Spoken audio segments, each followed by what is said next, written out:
Good morning and welcome to Brandenburg News Network. I am Donna Brandenburg and it is the 12th day of December 2024, 12/12/2024.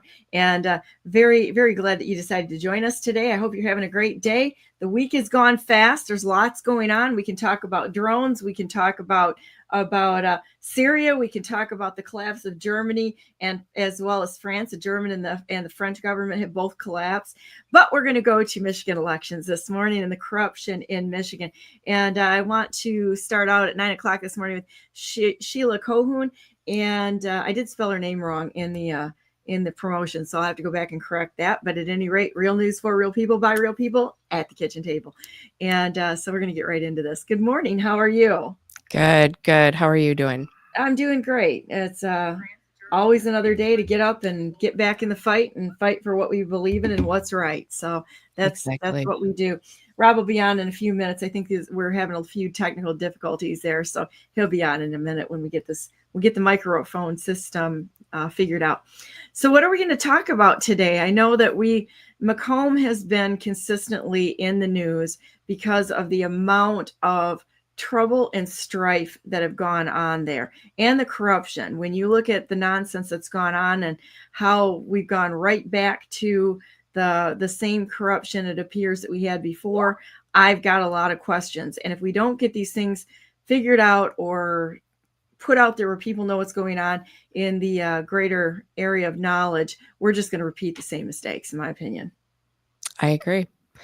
We had a convention. So leading up to this interview, you and I had a conversation, and I just was sharing some things about the convention, and things before the convention that happened. And basically,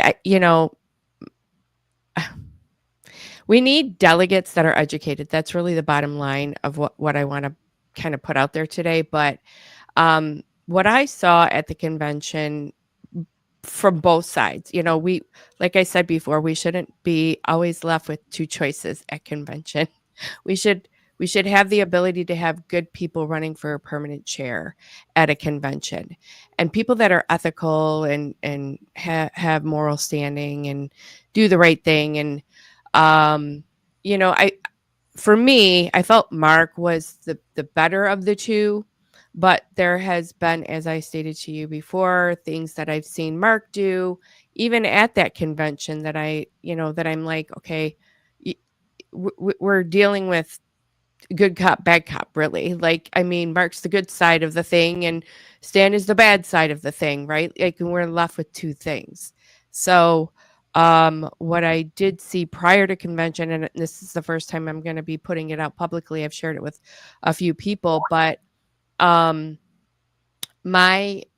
was on the fence about voting for Mark previous to the convention. Like a couple days before the convention, I wavered. I really was going to abstain because I really didn't think any choice was that good, a good choice for permanent chair, because I knew what they would both do. So I had a few phone calls with people, and ultimately I think Mark is the better of the two. That's why I say good cop, bad cop, because I felt like he would at least be more fair in the convention area than the other person that ended up being permanent chair. So days leading up to it, I had a call with Cheryl Miles, a really good friend of mine, Lou Miles. And I trust their judgment. They research things and they are very educated. And they actually, Cheryl had issues at the August convention with Mark, and so did Lou. And we can get into that if you want to. But so I had a conversation. Well, they brought to my attention the fact that the Macomb GOP bylaws state that you have to send out the rules to the convention 30 days, or I'm sorry, with a call to convention. So if anybody goes onto the macombgop.com website, you can see bylaws, and you can see that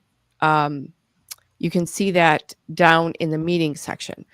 And it's strictly for the convention for executive committee. So when they brought that to my attention, and also at the same phone call, they brought to my attention the fact that Mark kicked Roy Wilson off of the campaign committee, as well as Melissa Pellis off the campaign committee. And I just was shocked at that. I didn't know that that occurred. And so I always look to the Bible, and the Bible says, go to the people that, that you're having issues with.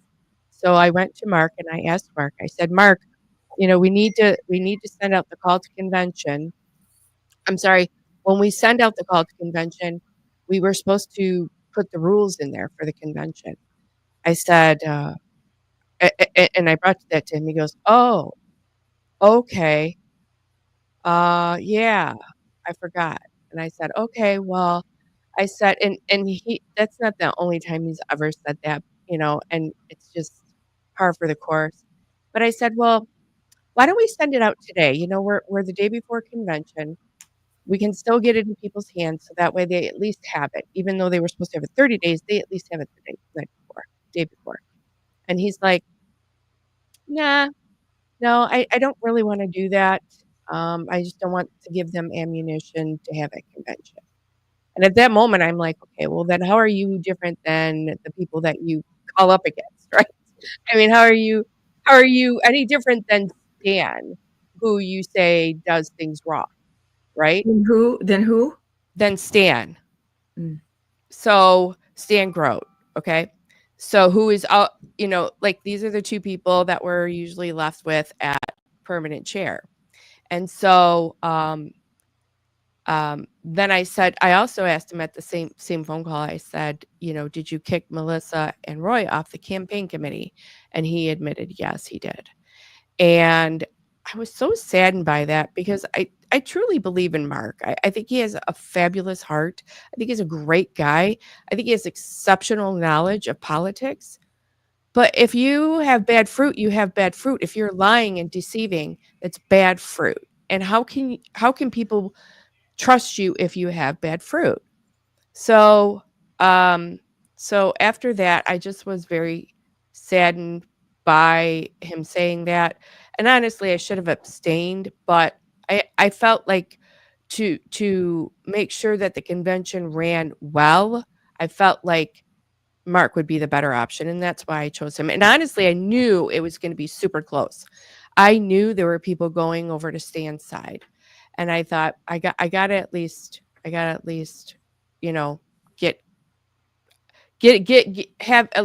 him a chance, not because I wanted him to win, but because I wanted it to be a better convention than what Stan could do. And honestly, Stan ended up being permanent chair, and it was a crap show. It really was. It was not a good convention. Really, it wasn't. I think out of the two people for permanent chair, Mark does a better job usually at convention. But he's had late conventions, which we can go into that too. So. I'm gonna try to get Rob on here by phone and see if we can't get the computer sound to work. We'll go ahead and see if we can put Rob up here. Yeah. Hello. Hey Rob, how you doing? You're on the phone right now, and what we can do is, if we're having some sound problems. Well, actually, we're working through it right now. Oh, okay. Go ahead. Then I'll just wait and we'll see what happens. Okay. All right. Sounds Thanks. good. Bye.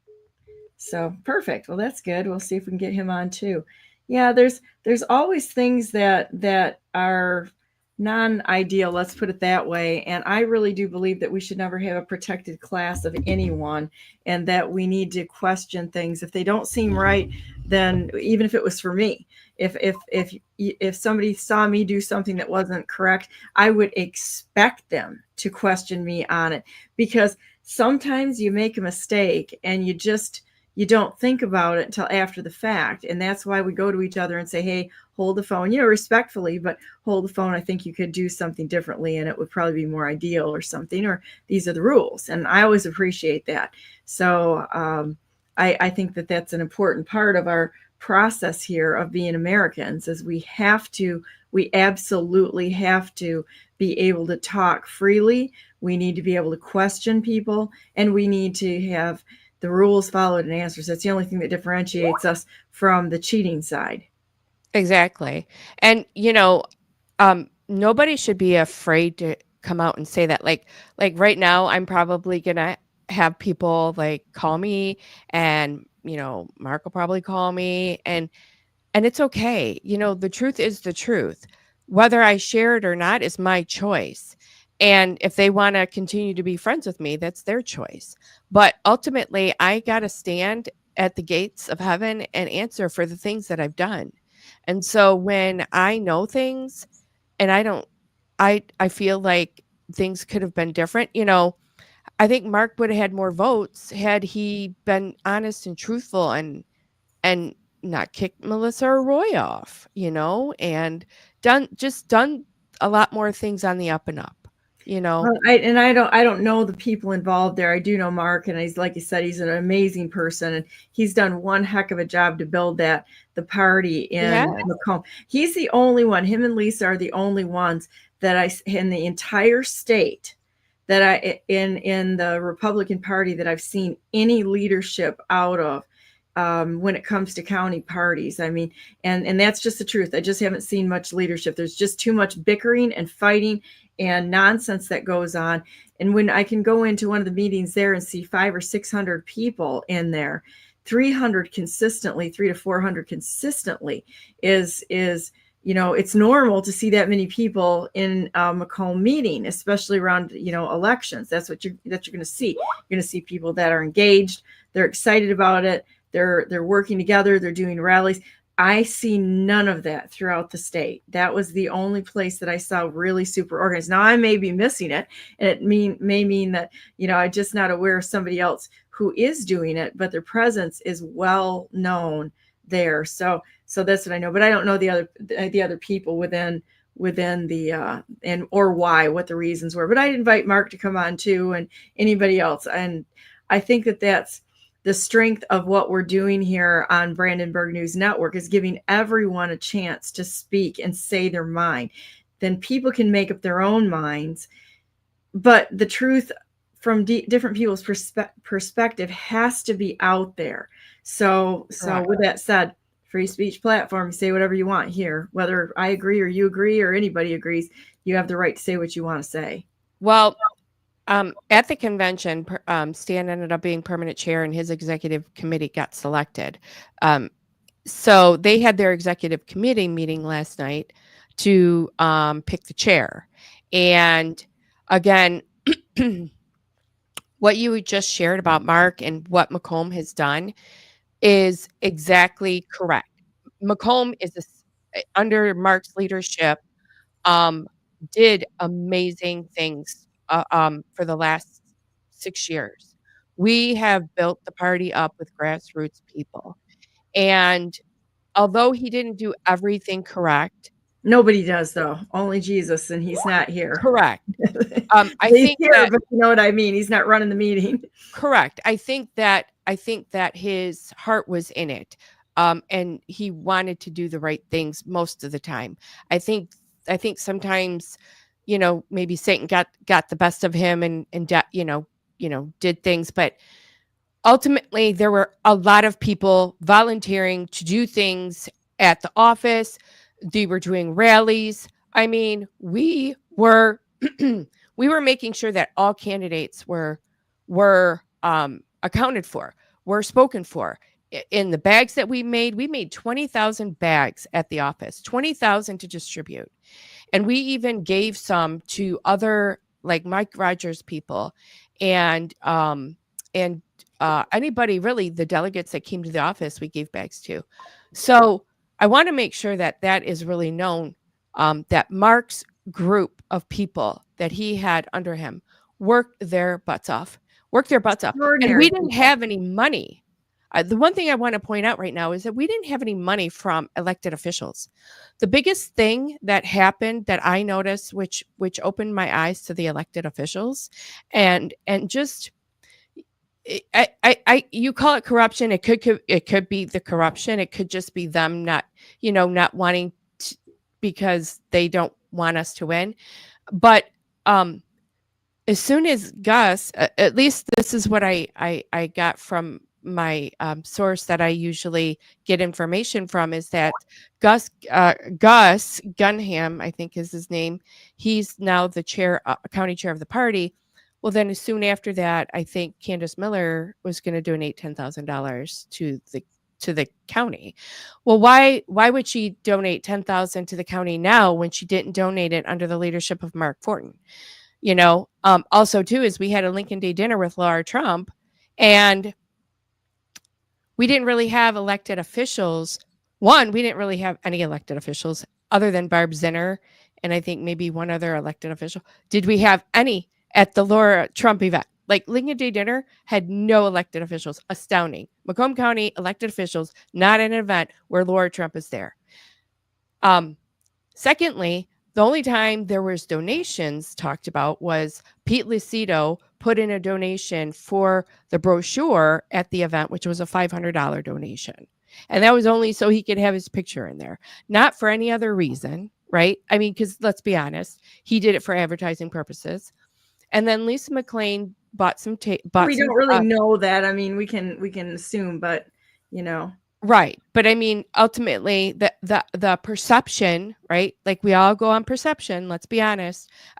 Even the precinct delegates go on perception, that he put it in there as a $500 donation so that he could have advertising, because that's what the book did is you had advertising dollars in there, sponsorship fees. Lisa McLean bought some tables, but that was after the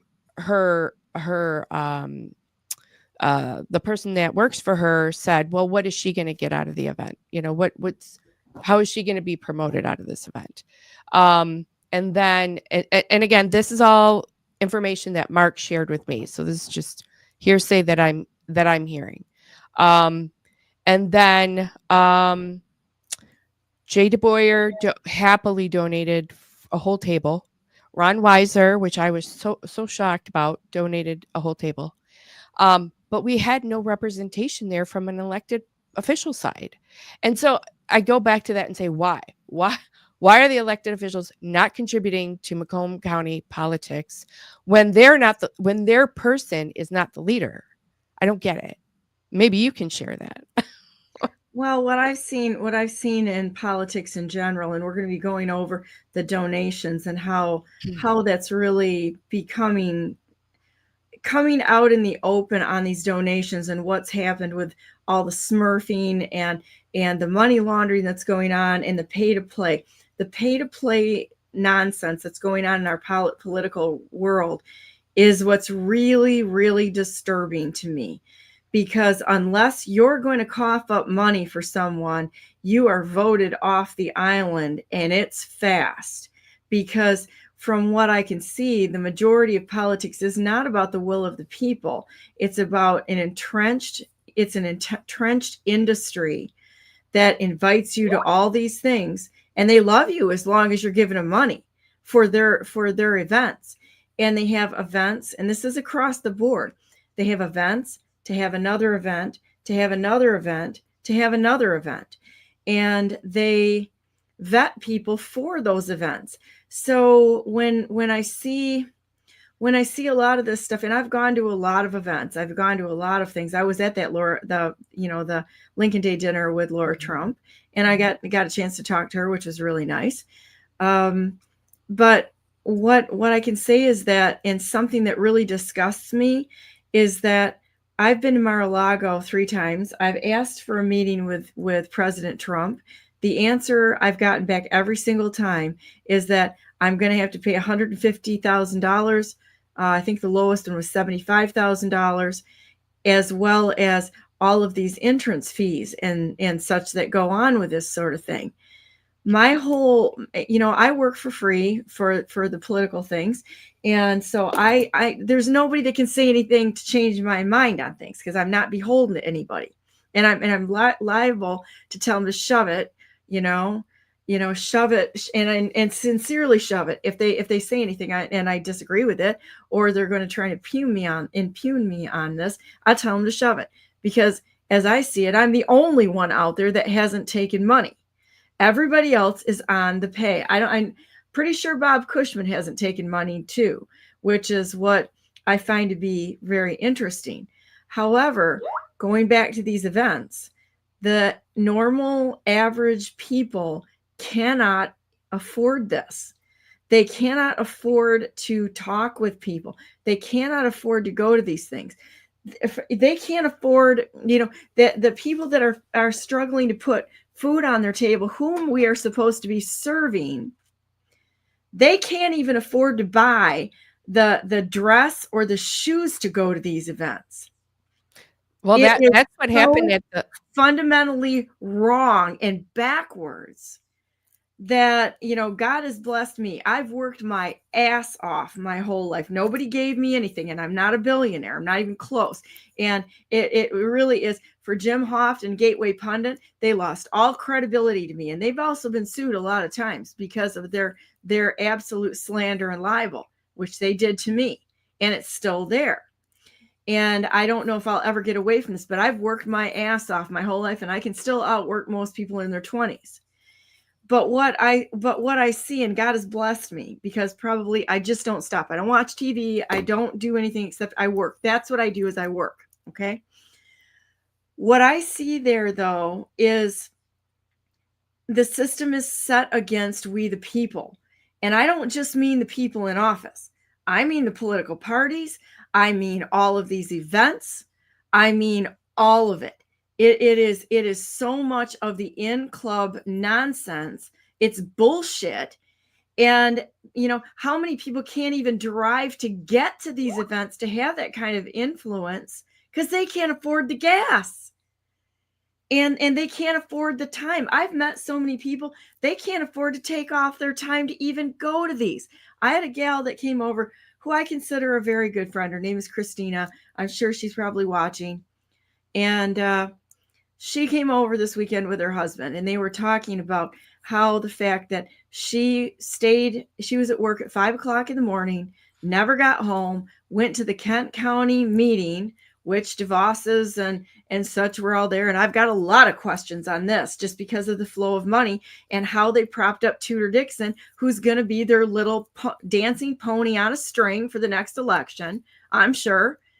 And how she was literally tears in her eyes, telling me how nobody cares about somebody who works in a factory all day, who tries to take care of things, who works a good life and shows up and then sees the amount of abuse and corruption going on. And she's like, I'm done. She said, I'm a precinct delegate. She said, I'm done. She said, none of this was honored. And I'm like, let me tell you how this works. Let me tell you how this works. So I went to the Michon Maddock electioneering rally. Stick it, whoever thinks that that's the wrong term, because that's exactly what it was over in Washington. Everyone that had a position there was all kind of like in cahoots on this.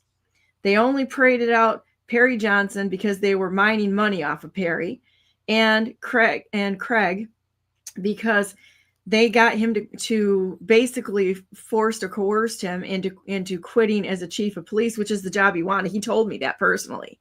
And they took out a 3/4 page ad that said he was running for governor. And he said, I didn't know what to do, but he said, I never wanted to be governor.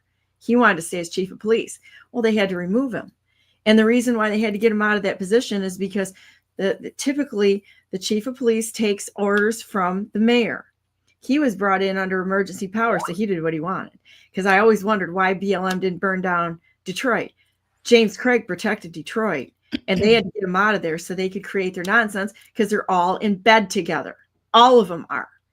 And they are set against we the people. And I'm not buying their bullshit anymore. Okay. So you go to these events and you see people who have no word. In Washington, it was flat out told to me that we are only trying to make the precinct delegates feel good so they will vote for who we want in office. Flat out, that was said to me. And I'm not, like I said, I'm not beholden to anyone. So I don't care who I lay out in front of everyone. This is fundamentally godless. It's manipulative, and it's wrong. The Republican Party in the state of Michigan now is such a pathetic, I don't care what anybody says, they're being led right down the primrose path. Who was it, Kent County? Who bought the election last time? Betsy DeVos did. No worries that she did. They paraded Tudor Dixon right out in front of the state with DeVos money. As soon as she won that primary, they jerked the funding because they wanted Whitmer in. And why? Could be the ties to World Economic Forum. Might be the ties to the rest of the globalists. Might be ties to the people that Oprah Winfrey, the child trafficker who was allegedly there at the Econ Club, was tied into. I wonder, as well as some of the other stuff going on. And I'm just going to tell you flat out right now, guys, we have a global crime syndicate that is buying the elections. If you think you're going to jump onto this party, and this is the issue I had with Tudor Dixon, who's a globalist. Her family was the one that ruined the foundry industry over in Norton Shores, and I can prove it. I've talked to enough people there to know. They were also involved in selling information. Her father's company was an information brokering company based in Naples, Florida. I did the research on it. I know who we're talking to. And then to watch the absolute idiocy of the debate between two cat-fighting children, who was Whitmer and Tudor Dixon. I hope everybody was ashamed of themselves for even watching that. It was a low IQ cat fight. That's all it was, about two placed political puppets on their little marionette strings that they're telling what to do because they're all beholden to someone. And also, I'll never forgive Tudor Dixon for what she did on manipulating and hijacking people's emotions in this election. Because she went into, I'm a cancer survivor. My dad died. Well, you know what? My dad died during my run. I never said a word. I put out a picture of him as I was holding his hand as he died, but I would never have used that as a campaign platform or a reason to vote for me. That has nothing to do with the job. Everyone has troubles in their lives. I was diagnosed with cancer years ago, and I'm still alive, but I would never, ever use those things that are so painful to people as a reason to vote me in and to manipulate them. Right now, anyone that votes for her or supports her proves to me that they're just flat ass stupid because they couldn't evaluate it and they went with a party over what the reality was. And it's a real shame. Because, the terms that have been said over and over again is that these people are stupid. A lot of people thought that meant to be the political party. I'm going to tell you what, the political parties, the governance is only a reflection and a representation of the people. And it is, and it's really sad, but I am not going to sit here and tell people lies like they've been lied to and watch them being led down the primrose path like a bunch of lemmings to their own slaughter. And that's exactly what's going on. They're going to parade her sorry butt out there again, supported by DeVos money, who is at the Kent County GOP, who's clearly in it and is going to be, affecting it with their money. And you look at the amount of money put in there. Anybody that votes for anyone that they support is flat out a low IQ idiot. And that's what's happening across the state in all of these political parties. I watched it. I watched everybody jump their support for me from Macomb, who I had to support the party in Tudor. Well, great. You just supported the globalist agenda. I think the problem is, though, Donna, is that we have precinct delegates who just simply are not educated. We actually have voters who just aren't educated. I agree. It's manipulation. This was my first time ever being in politics. I started in the end of 2021. I became a precinct delegate, and I really didn't get knee deep in it until the last year and a half. And really, I got super educated about things. I really asked a lot of questions. I did Robert's Rules of Order training. I haven't gotten registered or anything, but I did enough to know how to handle myself at a convention. And most of the time, what happens is the leadership that's running for chair and things like that know that the delegates are not educated. And so they know that they can get things approved. For instance, at the last convention, we already did the approval of the agenda. We already did the approval of the rules at the convention. Well, as soon as Stanley became permanent chair, here comes Joe Biondo up and he changes one of the rules of the convention. And of course, all the delegates are going to vote for it because they don't know any different. But technically, I mean, as long as all the delegates vote for it, he can do it. But technically, we already voted on the rules. So I stood up and said, point of order, we already voted on it. But that was dismissed. It was dismissed under nothing, really, because he knew what I said was true. We already approved the rules. So, but they made it seem like, they changed the rules to say, well, kind of like we're going to be able to get out of here quicker if we change this rule to, and it was about voting, which is super important. Like, that's the astonishing part. If the delegates understood that is the most important part of your job is voting. And when they change the rules on how you vote, that's them trying to get their way.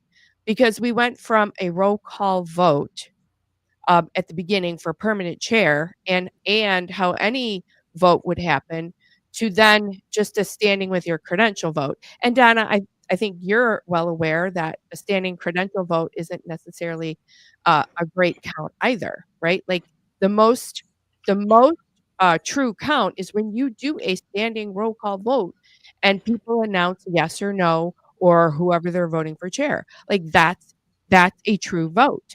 And so that's what they did to change that rule. And to me, I'll go back to this. The education of the delegates is the reason why we keep getting taken advantage of by call it the globalists, call it the elected officials, call it the uniparty, call it whatever you want.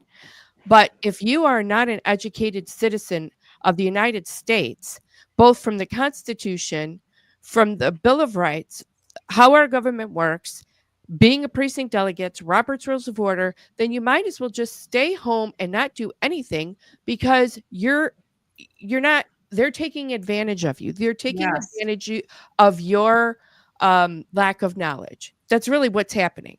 Well, and it's like all war. We're in a war right now, whether it's an undeclared war, but we're in a war, and all war is deception. So when you look at these people in the seats that are leading people astray, and they know what they're doing, they're really good at it.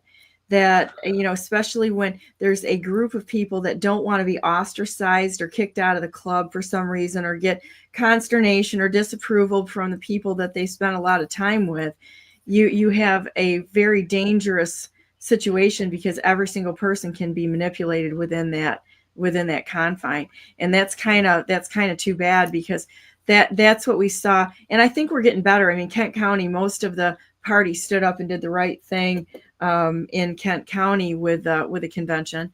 And they demanded that the rules were followed, and it needs to happen. But we need to see a lot more education on that. And the people have to have the fortitude to stand up for what's right. And I hope that continues to grow. And I appreciate you speaking out. And it's like, I'm not mad at you. I'm mad at the whole damn party. I'm mad at the whole damn state right now. It's like when I got asked to run for governor, I literally hated everyone. I'm like, I'm not into politics. I don't want to do this, And I'm not mad. I'm not mad at anyone. Honestly, I'm not mad at Mark. I'm not mad at Stan. I'm not mad at, you know what? I just want to see people get educated, because in every facet of our life, the only reason we get taken advantage of is because we aren't educated about the thing that we're getting taken advantage of. And you could talk about money, you can talk about politics, you could talk about government, whatever it is. We fall and fail for the lack of knowledge. Yeah, I'd say you're right on that one. So that's absolutely true. Well, I'm glad you're here, Rob. We finally got it working. Huh? Yeah, I'm on the phone though, not on my laptop. But anyway, yeah, I was a little bit upset with a few of the people that when I asked directly, do I need Robert's rules? Because I couldn't make it to the formal one last summer. No, you don't need it, and I was like a little put off by that. And then we started some classes, and it gave you a little bit of some knowledge, but I think that we could have expanded on that. Yes, there's a knowledge deficit in the newcomers, and I think that if you're going to sign up to be a delegate, you better know how to use the rules to your advantage. And I think that's how Stan got away with it. And I think that it was almost encouraged that you didn't have to know these things in a way. And I think that lack of knowledge only gives those at the top that know the ability to control the situation. I'm big on education, obviously, like she is, and that's the only reason I'm here, is that I saw some things in that party, in that convention, the county convention, that could have changed. Two people, that's all it took to overthrow the party. 3, really. And there was people that were abstaining from voting because they didn't know who to vote for. Well, why did you sign up to become a delegate? I was told. And why would you go there without knowing what you were walking into? Right. And because they were you invited Rob, the guy that offered the pizza and the pierogi? Exactly. Yeah, but yet you still didn't know how to vote. I'm kind of curious about that. And I was told that people were unknowingly signed up to be delegates that didn't even know they were delegates, and they were at home. Real? Yeah. Yeah. So when people go to Stan's Pizza and Politics, they're basically told, don't worry about it. Just sign up. We'll tell you what to do when you need to know. And that's really how he gets people signed up. He doesn't educate them about what they're going to need to do. But to be honest with you, I saw Mark's side, and I didn't see a lot of people getting educated on that side either.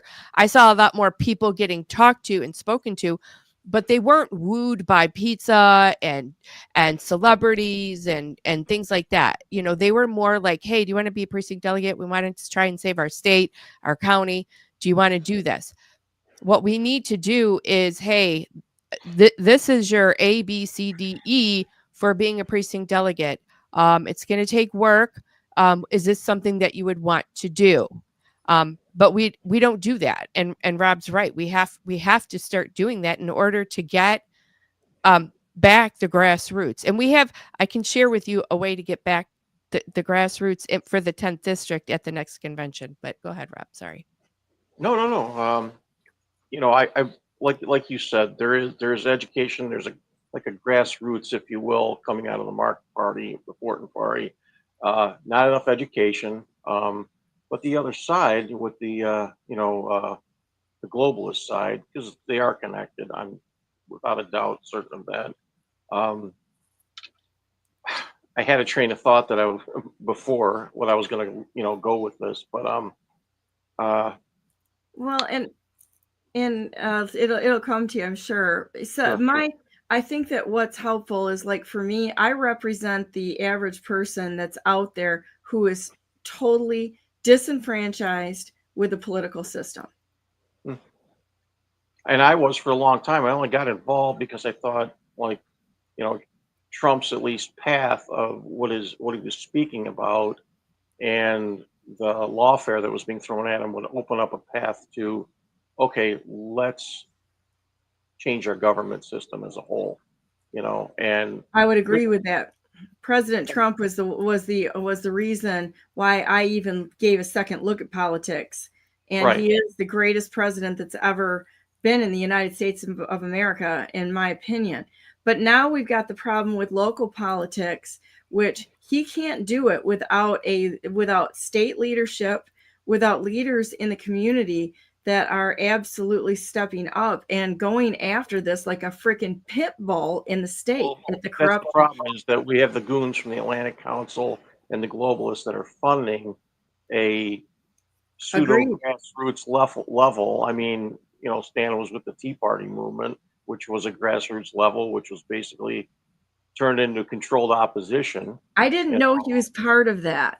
Oh yeah, we've got video where he's talking about as a city clerk or township clerk, he's a kingmaker. For real, I didn't know he was part of the Tea Party. That's really interesting.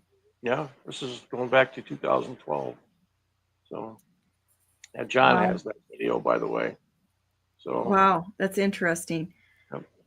Yeah, so I think it's really important to talk about these issues to hopefully kick people in the behind a little bit and get them actually thinking and getting educated. To your point, if you were going to have people get educated, what would the steps be for that?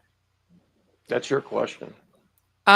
So the first thing that I would recommend, I was doing precinct delegates. In fact, Robert came to one of the precinct delegate trainings I did. And Elizabeth Hanna was doing them before, but, and both of us could be doing, but, I was doing precinct delegate trainings. I had Teresa Mangioli from Rochester. She came out and trained, Elizabeth trained. We used to do, precinct, Robert's Rules of Order training.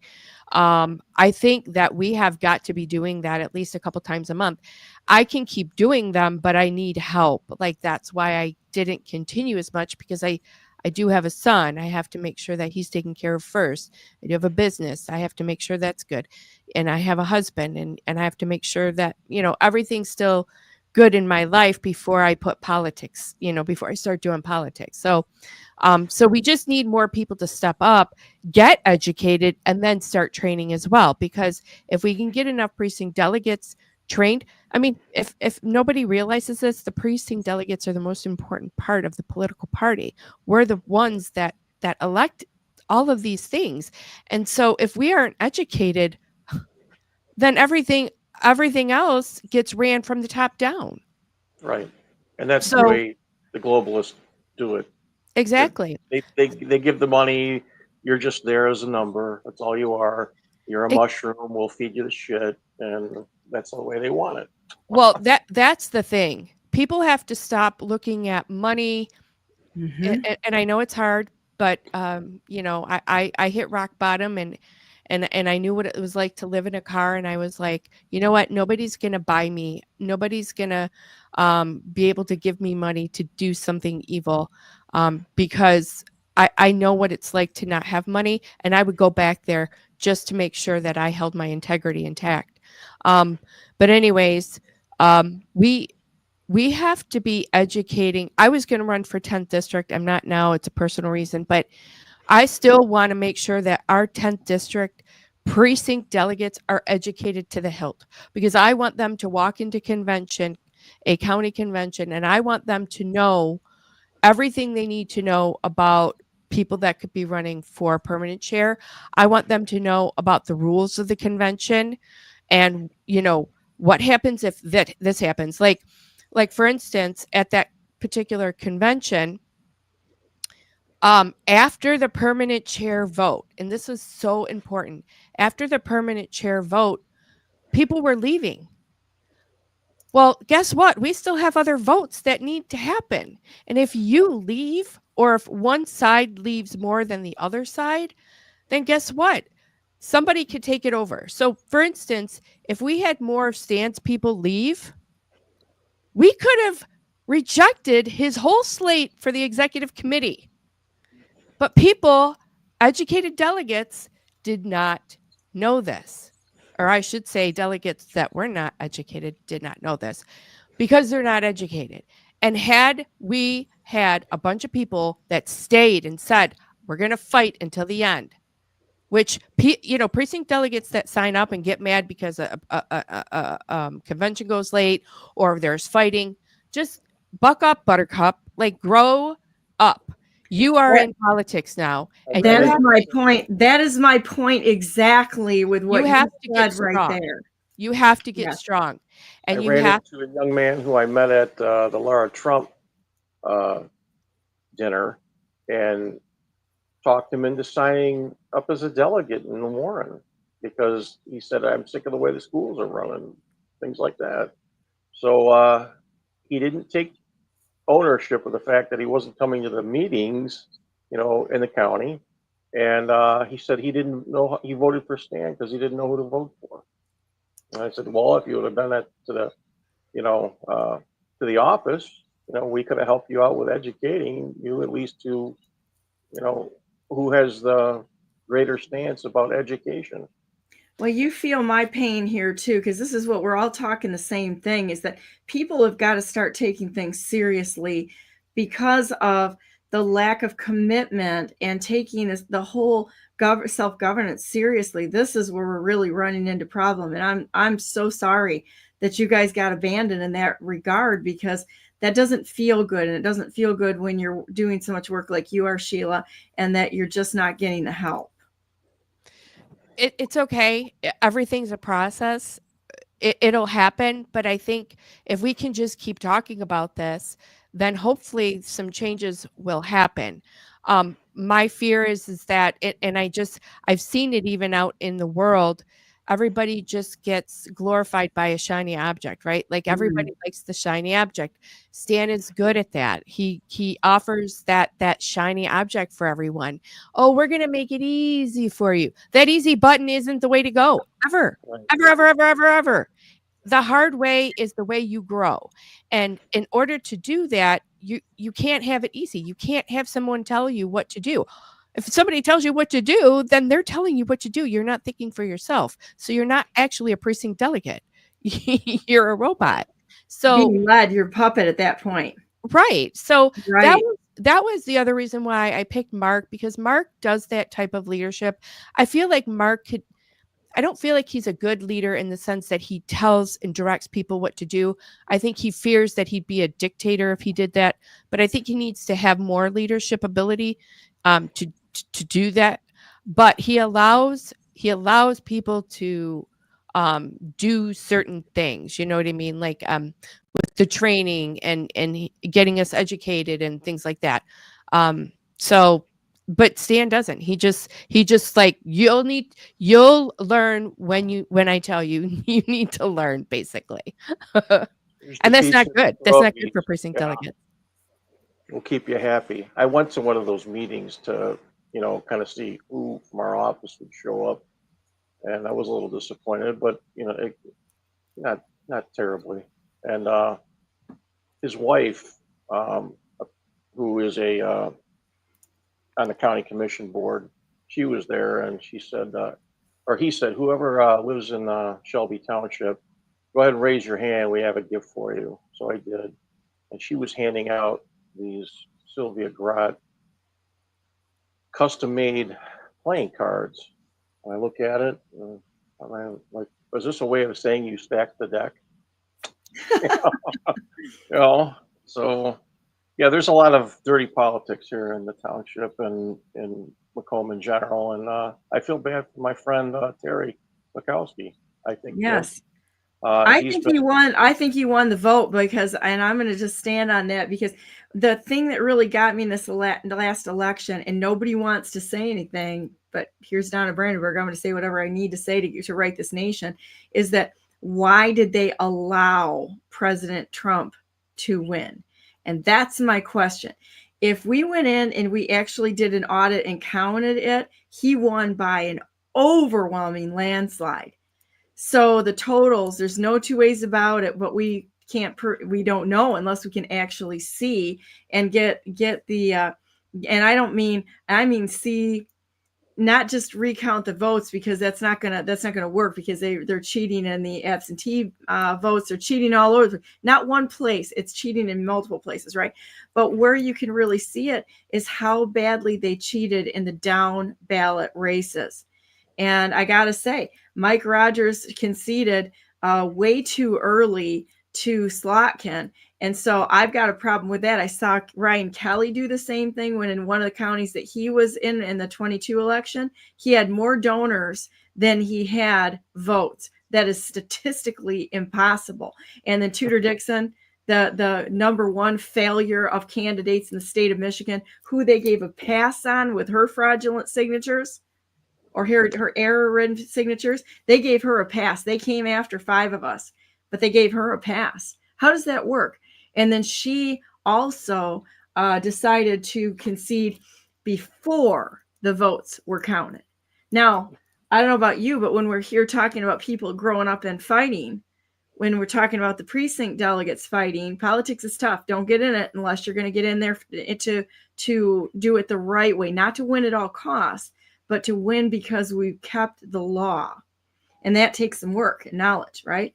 But I think that that's what we're all talking about here, is people taking this self-governance honestly as a part-time job. We should all consider it as our civic duty.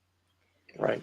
President Trump, though he got in, and I'm hoping that he does wonderful things. I'm really seeing some very interesting game theory stuff going on with him, which I really appreciate. I think he's very smart. He knows how to infiltrate. He knows how to keep his enemies close, and he's smart enough to be able to work with both sides and play both sides a little bit. Which, well, let's hope he knows how to play that game, because I think he does. I would hope that he learned something from the first time around and getting dragged through the mud. You know what I would do with the FBI? So he's got Cash Patel. Okay, like I've met Cash, I know Cash some, and you know what I would do? I would just watch what they're doing for the subversion and say, you know what? This is what we're going to do. The FBI, you fired, all of you. Fire the whole thing, close it down. He can do it because it was created by an act. He can do it by a stroke of a pen. Fire everybody and say, now.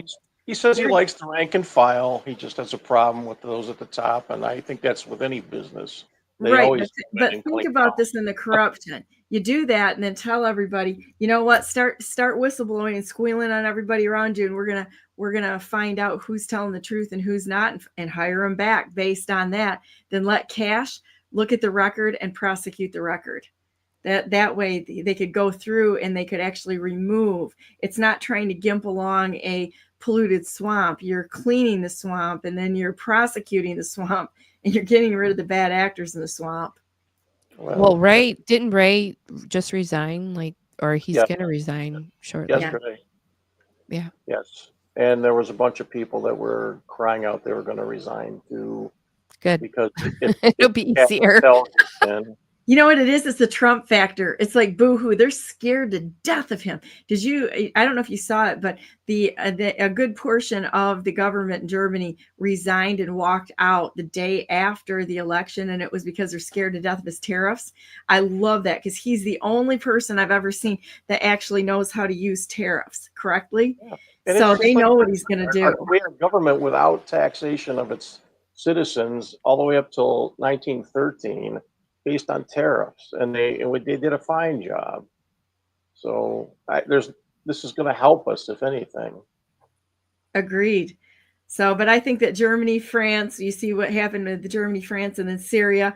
They ended up giving $12 billion to Assad, and now he's sitting his butt up there with Putin up in Russia. So he either did something really good, or we've got some other things to question there. But we've got three governments right now that had significant impact after President Trump won the election. So that's the Trump factor, is that he's already having an effect on the world and how people are looking at the fact that looks kind of like justice is coming, and the reaction is pretty telling. I don't know that has any say on what went on with Assad. I know that he had a pretty diplomatic government in there, as opposed to, in the view of he tolerated and had an open society for all religions. Yeah. They didn't have any issues there, and now we have CIA-backed ISIS and all the other stuff that's over there. That was all coming from Zionist money and our money. I actually agree with you on that one. I'm not saying that he did anything wrong. The fact that he's still alive and up with Putin up there is kind of a big deal. But we know what it looks like to me. It looks like Netanyahu was involved in that. My guess is that they're afraid of being bombed, and he needs a place to stash Israelis up there in Syria because they've got no blast zones up there. But that's just my own personal observation and curiosity on what's going on. It's part of that Greater Israel project, which is part of the Belt and Road Initiative. I agree with that, and the Ben Gurion Canal. The whole thing is very, very suspect. So there's also a pipeline that they want to run from Iran up through Russia, and I don't know if that's and the other pipeline that I read is coming from I believe Saudi Arabia up through the Greater Israel Project to Europe. So there's 2 pipelines that they're talking about that I did read on. So who knows? I mean, we know that with China involved and they're developing Africa, that this is the Rothschilds and the Zionists funded them in '48. They play both sides, and this is part of that. So how do we look at this? Is it going to all stop? It's not going to stop. We just have to know how to adapt to live through it. And the only way to do any of this is just to get good with God and insulate from the problems that could be caused in our own lives, and just fight that. I am kind of through with this whole political thing. I'll fight on my end what little I can, but the big picture, it was set in stone a long time ago, and too many rich people and people that were put in positions made this happen. This has been going on for 120 years. they've been doing it to control the economics, because that's what happened. You can go back before the Bolsheviks and the communists, Bolsheviks and such, and we all know what the ethnicity was on that. And you start looking at those problems, and you can make some pretty good determinations just by connecting the dots.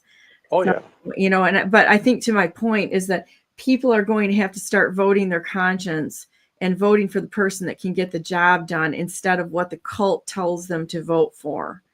Exactly. Such as, they need to be educated. They need to be educated on how to vote, when to vote, all of those things. There was people at the precincts saying, do I vote straight ticket? Do I vote, how do I do this? Do I circle inside? They don't literally even know how to vote. We have to be teaching people everything. The lack of education in this country is our biggest downfall, completely. And it's done on purpose. And if we can just focus on the education, I homeschool my son, and we did this. We are educating them about the Bill of Rights, the Constitution. I'll be educating them about how to vote, and the laws about voting, and how to fill in the circle, and what straight party means, and all these things. But he'll be an educated voter before he's able to vote. But we have to be doing that to people that are even 40, 50, 60 years old, that this is their first time voting. It was kind of odd because Benson put out, in the media on, mainstream TV, that if you voted straight ticket, it wasn't reading your ballot properly. And this was on 2, 4, and 7 here locally, which is NBC and all that. And so who didn't see that broadcast and say, oh, I better not vote straight ticket on a Republican because it's not going to read right. Yeah. And then to go back to McCoskey real quick, it's odd that all of the Republicans won in Macomb County. Even Rogers won in Macomb County, but Terry didn't. Isn't that astonishing? Not really. They're just kind of putting numbers in and making the elections come the way they want, in my opinion. But, they just got to have we need to hold them accountable and see what's really going on there. I love your devotion and your fire, Sheila, and your passion for helping people get educated. You know what we should do before the next election is have you come on and do a class. We could do a class like this and talk about these issues, and so that people can get educated on the process, so that when they walk in, nobody's telling anybody out what to vote. I'm the vice chair of the Constitution Party here. We don't tell anybody who to vote for. In fact, I was right out there. I didn't support Terry, Randall Terry, and he knew it. I know Terry. I said, I'm voting for President Trump, and that's the way it is. We bring candidates forward, but we don't dictate who people vote for within the party. We don't mandate that people have to vote for anyone. You vote for who you want, and we uphold people's rights. That's one of my big complaints I have with the Republican Party and the Democrat Party, is that it's all along party lines. Well, what if somebody disagrees with that? that becomes a real big problem across the board. And I'm an officer, and I was telling you people, vote for whoever you want to vote for. I'm not going to tell you who to vote for, and vote for the best candidate. So, but I do think that that would be a fun project to be on, wouldn't it? We can go ahead and educate them. Yeah, I plan on doing more training. In fact, I'm going to probably start a YouTube channel and put education out there for people. That sounds wonderful. I love that. Well, guys, thanks for being on today. I'd love for you to come back on again, and we'll talk about those hard, tough subjects that nobody wants to talk about, and throw it out there so people can actually think about it and come to their own conclusions. Yeah. So you guys have a wonderful day. I'm going to take a quick break, and then we have Bob Cushman on, which I am so excited to talk to this guy. I love Bob's work. Okay. Hands down, I've only got a few researchers, and Jonathan Cagle, Vicki Davis, and Bob. There's just a couple of them that I really, really, really like, and I love Bob's work. He does a great job. He doesn't do it for money, which is always one of those litmus tests that I put to people. Is this? Are they in it just to do money, to get more money, to blah, blah, blah, on and on nonsense? Well, that's how I got educated, was reading both of those guys, both Cushman and what Jonathan Cagle's been sending me for the past year. And because I knew the pond was deep, but I didn't know how deep it was. Jonathan's somebody I consider a good friend. I love Jonathan. I love Ivan Rakelin. Ivan's a good friend of mine. And so I love these guys that are doing this research and putting it out there. And Vicki, she's just a sister. I love her. And, it's I love people that do good research, because it does, to your point, exactly that. It educates people. They wouldn't even know that, because the narrative and the brainwashing in the media, fake news, is so big. I don't really hold it against anybody if they didn't know, because none of us knew. At some point we had to wake up, and we had to grow up, and we had to get educated and take responsibility for things. So, but we're kind of there. We've kind of way jumped the shark. We're past that episode right now, and we need to move into a brighter future. And you two are working towards that. We have to do this one thing, and that's to hold President Trump and everybody that espoused that the Dominion and the electronic voting system had to be dealt with and get out of there, and go back to a trustworthy system. If anything gets done, it's got to be that. I agree with that. Thanks for being on today, and I look forward to talking to you again soon. Okay. Thank you. Have a wonderful day. So, Warriors, Sheila and Rob, I'm thankful for you guys, and we'll be right back with Bob Cushman.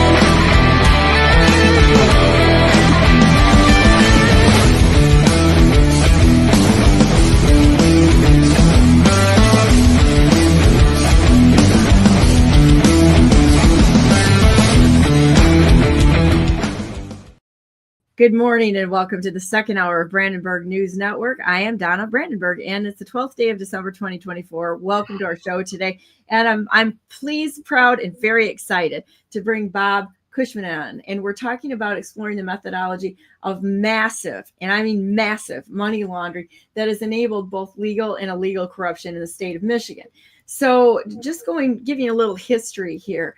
Bob has been a plaintiff in two different lawsuits that successfully sued Michigan Secretary of State Jocelyn Benson, globalist, for her unlawful activities that would serve to prevent election challengers from legally executing their duties to ensure free and fair elections.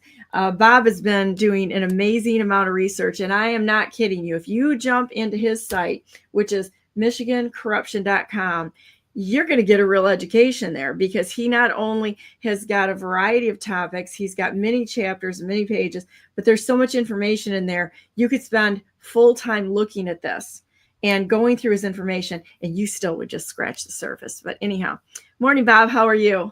Good morning, Donna. How are you? I'm great. I did, and I failed to say that you're also a pilot now retired, which everybody knows that I am totally aircraft and flight obsessed. Well, I started out my adult life as an engineer, and I quickly found out that flying airplanes was a whole lot more fun than pushing a pencil. So that's what I did for the rest of my life. I can't say that you made a poor choice. Flying is kind of cool. So I love it. Well, you know, I think God gives us all unique talents, and the way to live a happy and successful life, I think, is just to pursue the talents and skills that you have that God gave you, and it worked for me. That's awesome. Well, where are we going to go with today's show? Because I mean, with your site and everything that you've got on there, you know, we talked about how much we could go into, and I know we've got a PowerPoint here that we can put up. But let's talk about an overall what the problems are in Michigan, as far as the money laundering and the corruption that we're facing right now, because it's horrific. Well, you know, as you probably have become aware in the last several years, I put together what I'm calling my Michigan Corruption Dossier, which is basically my website, and it's something like 747 pages and 112 or 113 chapters, and it continues to grow. And I've spent the last week, since we agreed that I would come on your show, and I've spent the last week knowing that there is a zillion things out there and trying to figure out how best to present the big picture. And I think, in my mind, since there is so much corruption, both at the state and the federal level, and I've just scratched the surface, but I've got a lot of data, as you know. I thought the best thing to do was to approach it from a people standpoint. And if you want to flip to my first slide, I don't know if you can do that there. This is my thought train on how to approach today and how to approach what we want to present. And it is certainly not a secret that we Americans are very unhappy with our government. We've known for quite some time now that our government is not doing the will of the people. And I want to quote Abraham Lincoln, who came up with the 10 words, which I think best summarize the 6,000 words in the Declaration of Independence and the Constitution. And that is government of the people, by the people, for the people. But that's not what we have. We've got a government of special interest, by special interest, for special interest.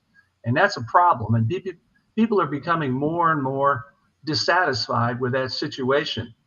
And when you look at the latest polls on how happy or not people are with our government, specifically the polls on whether or not people approve of our Congress, you'll see that it's down to a relative all-time low, and it bounces back between about 16 and 19% approval. The 19% approval just last month from one of the famous polls is an indication that approximately 4/5 of our population do not approve of our government. That's pretty telling. It is. Mm-hmm. It is. And if we can slip to the next slide, I just thought it'd be useful to take a look at the textbook definition of what is corruption. We can just read through it quickly. Dishonest or illegal behavior, especially by powerful people such as government officials or police. Inducement to do wrong by improper and unlawful means, and departure from original or what is pure and correct. You know, there is two types of corruption in my mind, and you can think this through, and that is there's legal corruption and there's illegal corruption. And an example of what I would consider legal corruption is the laws that have been created by our not so pure legislators, both at the state and the federal level, to allow all kinds of special interest money to find its way to the coffers of individuals that get reelected for government. And when that happens, the people that are doing the bidding, making the laws, are doing the bidding of the special interest, not us. Now that's a kind of legalized corruption, right? It's legal to do so. And if you try and have, and I'm sure you have a discussion about what's right, what's wrong, what's fair and what's not fair with an attorney, they always come back to, well, it's legal. That seems to be their only metric for judging things. And you and I probably don't look at things quite that way. Would you agree? I would definitely agree. There's right and there's wrong, and that the legal system has been used in an egregious way to violate the real law by deception and manipulation. Now, we're going to be talking, kind of a preview of what we're going to be talking about a lot, is the FEC, that's the Federal Elections Commission, and Act Blue. In my mind, and I'll be explaining this as we go through the data, in my mind, both of these entities are extremely corrupt. They're extremely complicit in the massive money laundering, which we're about to roll out here. Could you hit the next slide, please? Next one. Okay. I think this begins to show us what's going on. And I want to emphasize now this is according to Secrets, Open Secrets. And Open Secrets has calculated that back in 2016, the Democrats spent about $2.3 billion on all election funding. And fast forward to 4 years later to 2020, they spent $8.4 billion. Well, that equates to about 3.5 times in 2020 what they spent in 2016.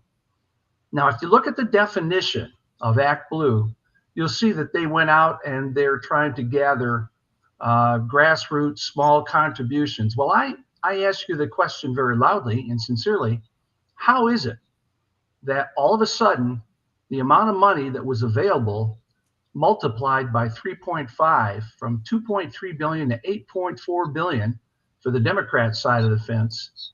It just doesn't make any sense. And that's where I think we can begin to prove that there is massive money laundering involved.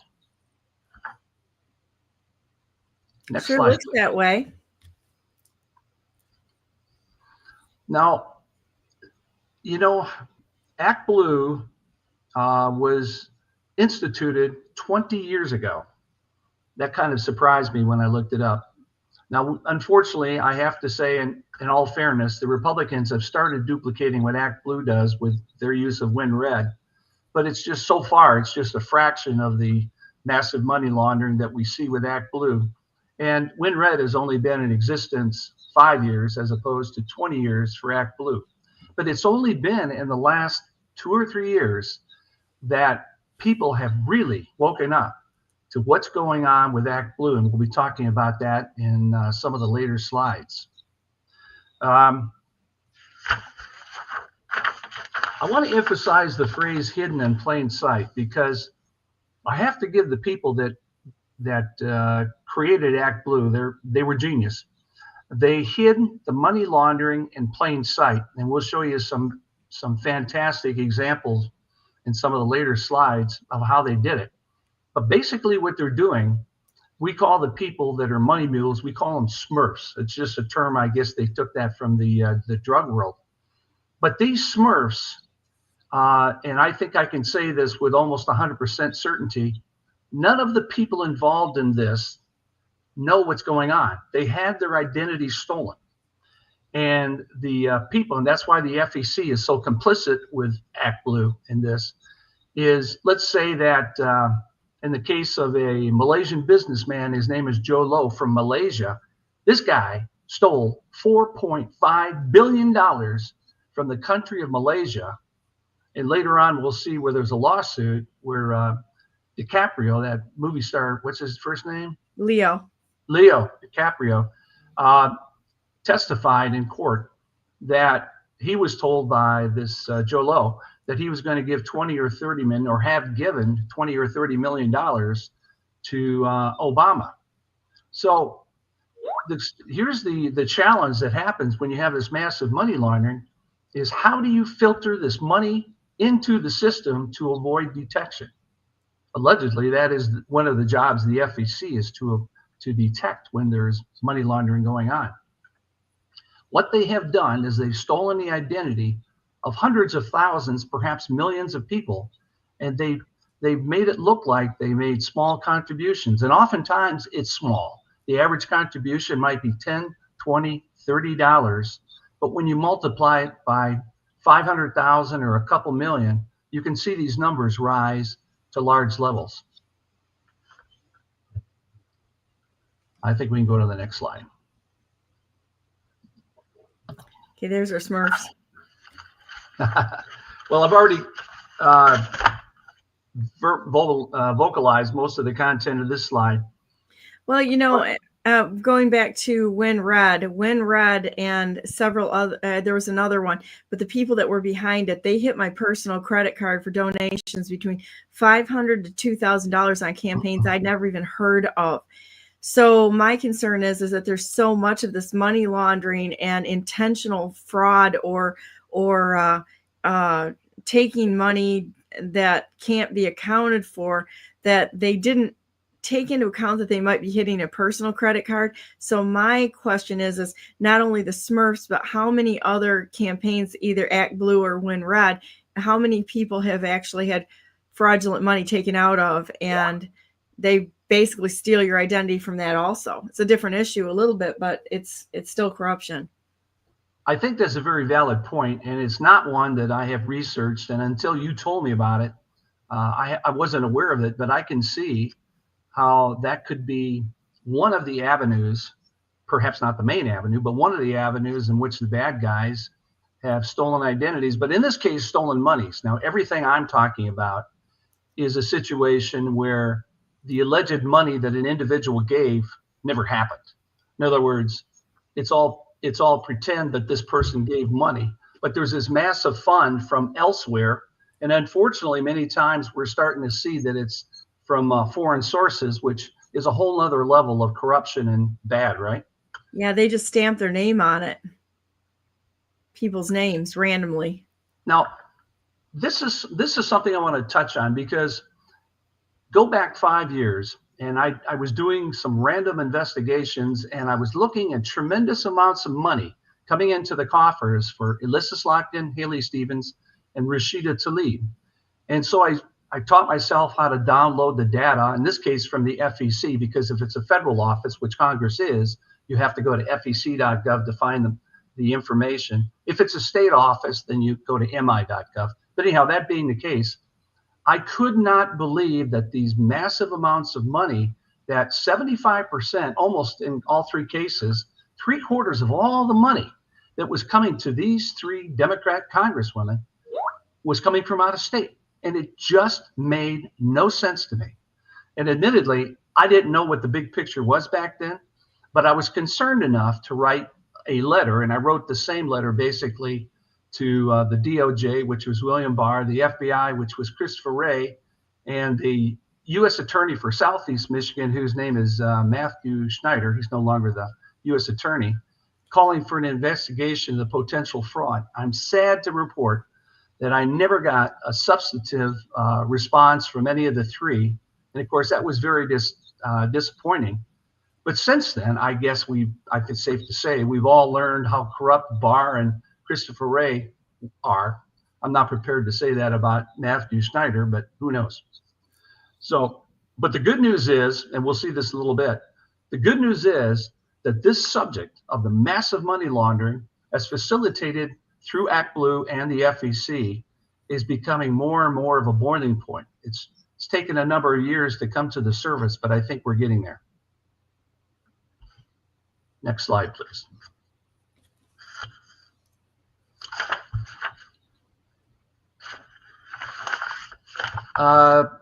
Do you remember the name Sam Bankman-Fried?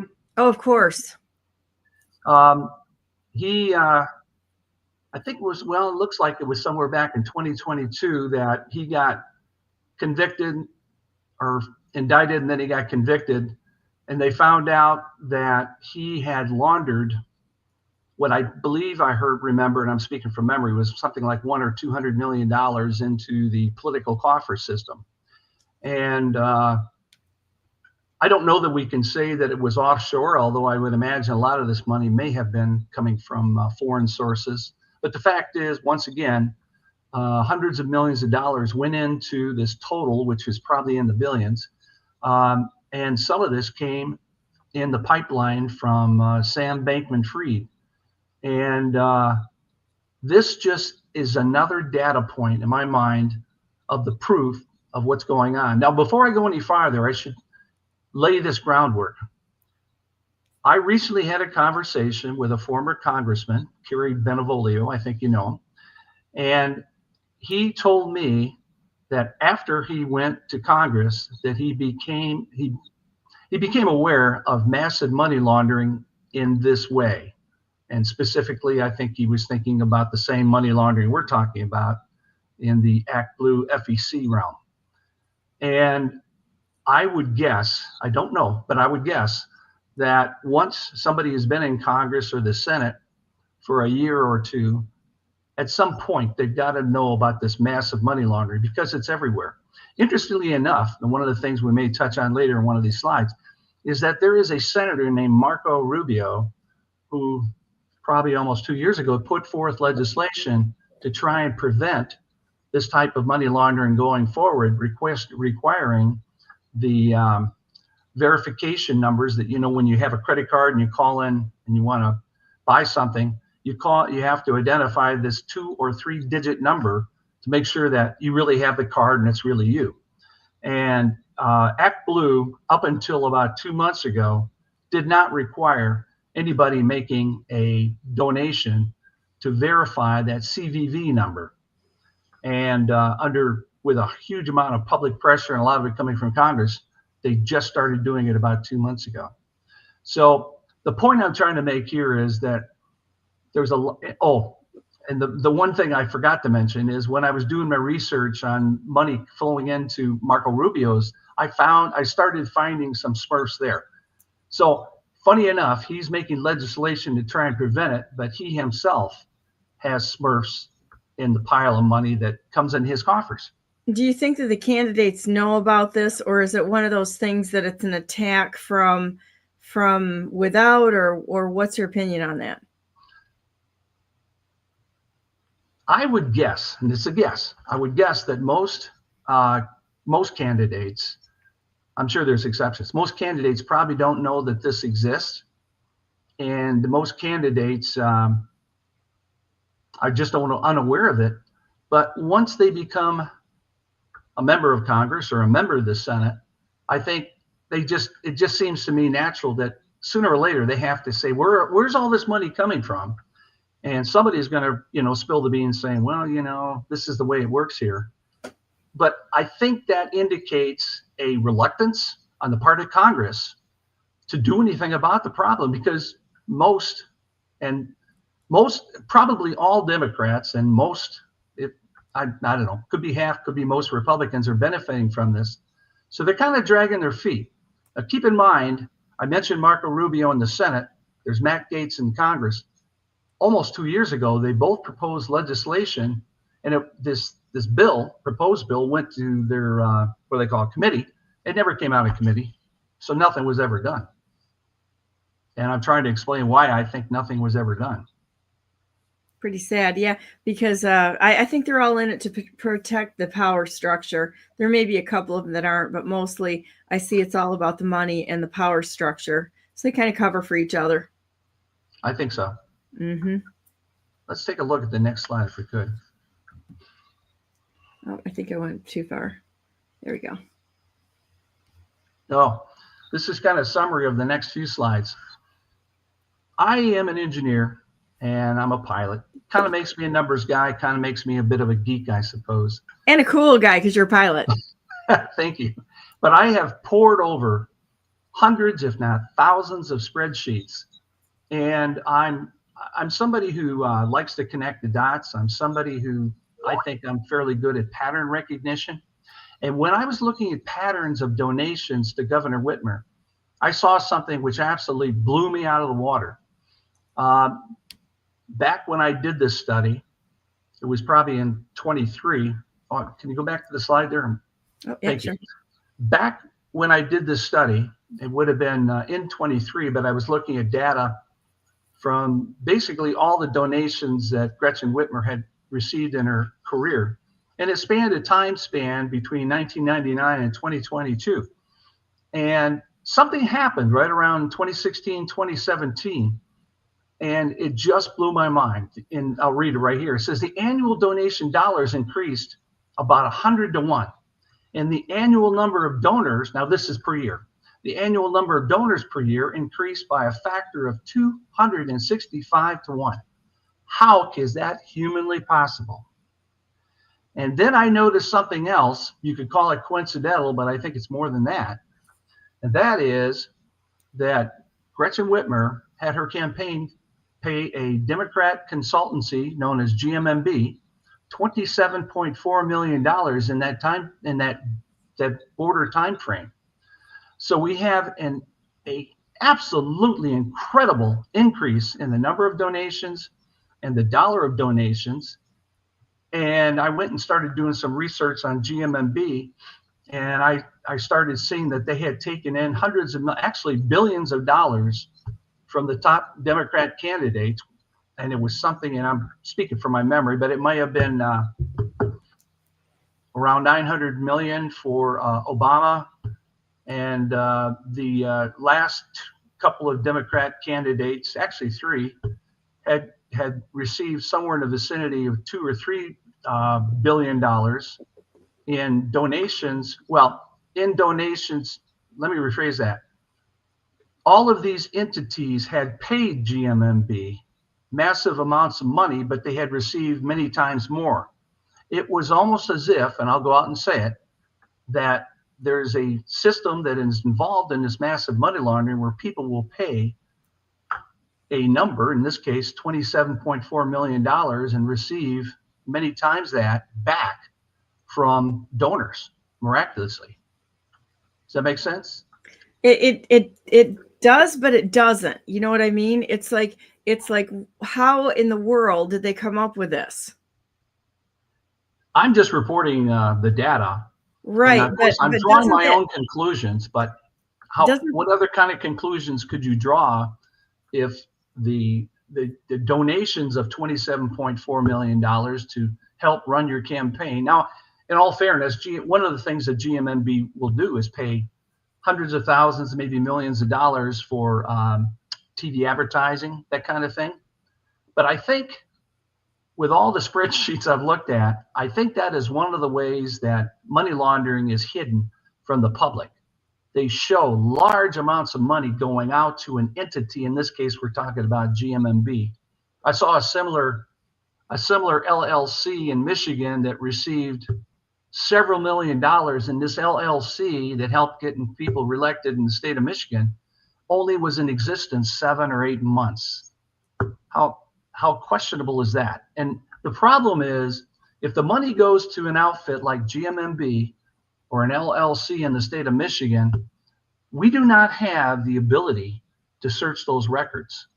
I mean, I can search all day and get all kinds of information from the FEC and Michigan.gov, but I don't have the power or the ability to go into these and track the money, trace the money, and see if it was actually spent the way they said it was. And this is exactly where I think the fraud happens. Interesting. Next slide, please. Do you know any names that are associated with GMMB? You can look it up real easy. I didn't memorize it. Okay, they've been in existence for probably 15 or 20 years. They've been around a while, and they definitely helped Obama through all his campaigns. So once again, just think about the time frames of what we're talking about.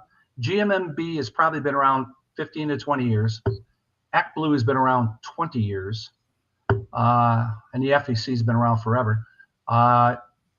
You can see that if my theories are correct, that this has been a long-term situation. Does that make sense? Oh, yeah. Just to get a little more specific on Gretchen Whitmer's donations, just taking a look at, this is another aspect of her donations, and we're just talking about the 2022 donations that she received, and she reported to the Michigan Secretary of State. In-state persons had donated allegedly $8.7 million to Gretchen. Out-of-state persons had donated $7.3 million. But as far as number of donors, there was more out-of-state persons that donated to Gretchen Whitmer in 2022 than there were in-state. And that's the reason I highlighted the red. according to the MI.gov, out-of-state persons, we had 101, almost 102,000 people donate to Gretchen Whitmer in 2022, but it was only 83,000 from in-state. To me, that smells pretty bad. Next slide, please. I got to show you something I found here. This is really kind of interesting. So I looked up GMNB, and check this out. I'm going to start here at the top. This is the team members. Right. And you've got, you know how you say you look at patterns? I do too. Check this out. We've got, let's see if you can see it on my phone. We have Allie, Allison,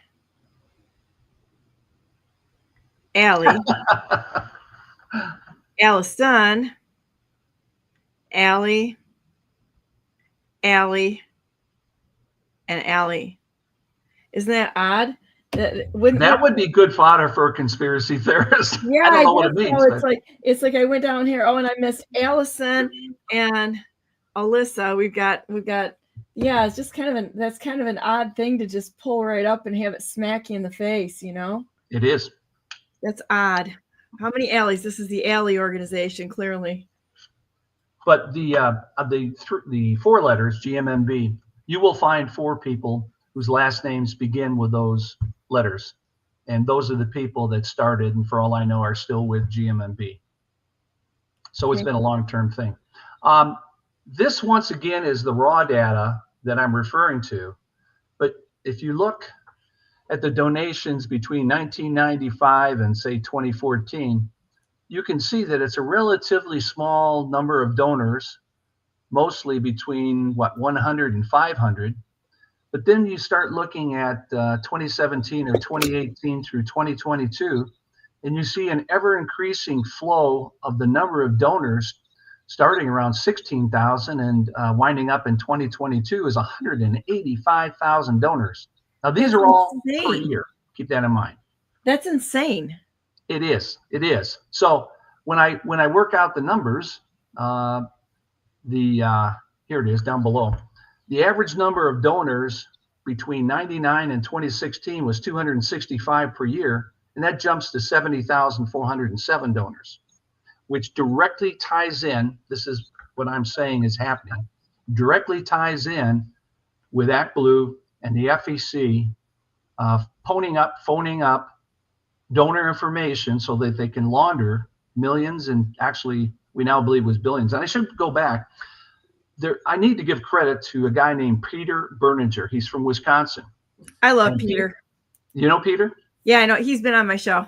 Okay, good. So you know who and what he is. Yeah. He is probably the king in this area. I learned an awful lot from him over the years, and I've worked with him on and off a few times. And I just need to give this guy credit because, if I'm a 2% effort, he's a 98% effort guy on this subject. And he's found financial backing to go out and create significant lawsuits, and he's making significant gains in the state of Wisconsin. And I also know, to a lesser degree, he's working with an election integrity outfit in Maryland, but I'm not familiar with them very well. So I just wanted to give Peter a lot of credit. He's amazing. Do you have any questions on this information on this slide? Well, no. Other than you can't look at this and say something is terribly wrong here. I'm curious to see. I would love to see the mechanism that the FCC or the FEC is involved in this. What the mechanisms are exactly, how exactly they did it. Well, I would love to see that too. And I'm hoping that someday there's some whistleblowers come out of the woodwork and explain it all to us. But I'm encouraged because Congress in the last several months has become more and more involved. I personally have composed 2 different letters, basically on the same subject, to James Comer and Jim Jordan, and in their capacity as chairman of the committees that they're on. And unfortunately, I haven't received any direct response, but I'd like to believe that the information made its way to them, at least in the form of supporting evidence of things they'd already heard. And I've seen comments, and I think toward the end of the slide presentation, if we get there, we might not, we'll see where this is on their agenda of things to come. Okay. Do you want me to click forward? Yes, please. Once again, I was just trying to make a graphic comparison of the 100-to-1 increase in dollars and the 265-to-1 increase in the number of donors, just to make it a little, let people sink in. Sometimes some people can see a graph, bar chart like this, and means a little bit more. So it's just repeating the previous information in a different form.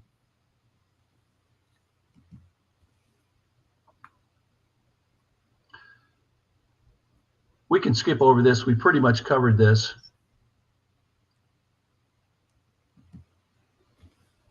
Next slide, please.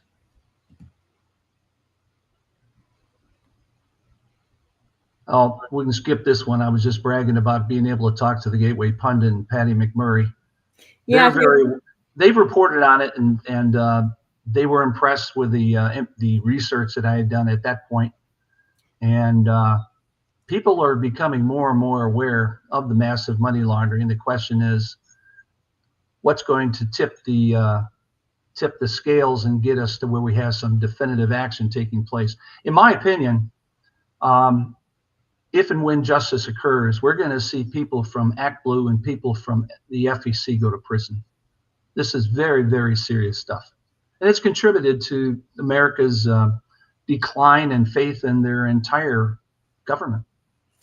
Yeah, all I want for Christmas is to see people prosecuted for their crimes. How's that? Ditto. Oh, this is interesting. I brought myself up to speed a little bit on this guy named Joe Low. And he is says he's a Malaysian financier, a businessman from Malaysia. And apparently he has embezzled $4.5 billion from Malaysia. Now, Malaysia, I mean, it's not the United States, so 4.5 million is many times that, you know, in US dollars, you might think. And apparently this investment fund known as 1MDB was a fund that was set up to improve Malaysia, but here's a guy stealing money from it. And as I indicated briefly before, that Leonardo DiCaprio had testified that this guy gave Obama $20 to $30 million. And this goes back to a New York Post article back in 23. And I just recently tried to update my information, and Interpol is looking for Joe Low. And the word on the street is that he is a fugitive, and there are generals in Myanmar. I'm not sure I'm pronouncing that. It's the old Burma. Myanmar. Myanmar. They're hiding him. So he's hiding out, trying to avoid justice. Years ago, I was doing a deep dig on Myanmar and the connection to child trafficking. It's pretty sad, especially with the shared border of China. There's a real problem there, a huge problem. So it would be consistent that to use a nation that's already steeped in corruption for set activities. Right. Mm-hmm. Well, one good aspect is in the last few months, I've read an article that indicated that, and with the help of the United States DOJ, approximately $1.5 billion of that 4.5 has been returned to Malaysia. Wow. So there is some good news out of this story. You know, I think there's good news. There's good people everywhere. We just have to look for them, and they'll float to the top eventually. Good always prevails over evil. I agree. Next slide, please.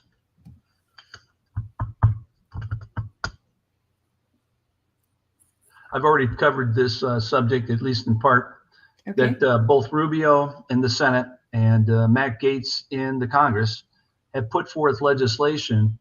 They both went to their respective committees. Unfortunately, nothing has happened yet.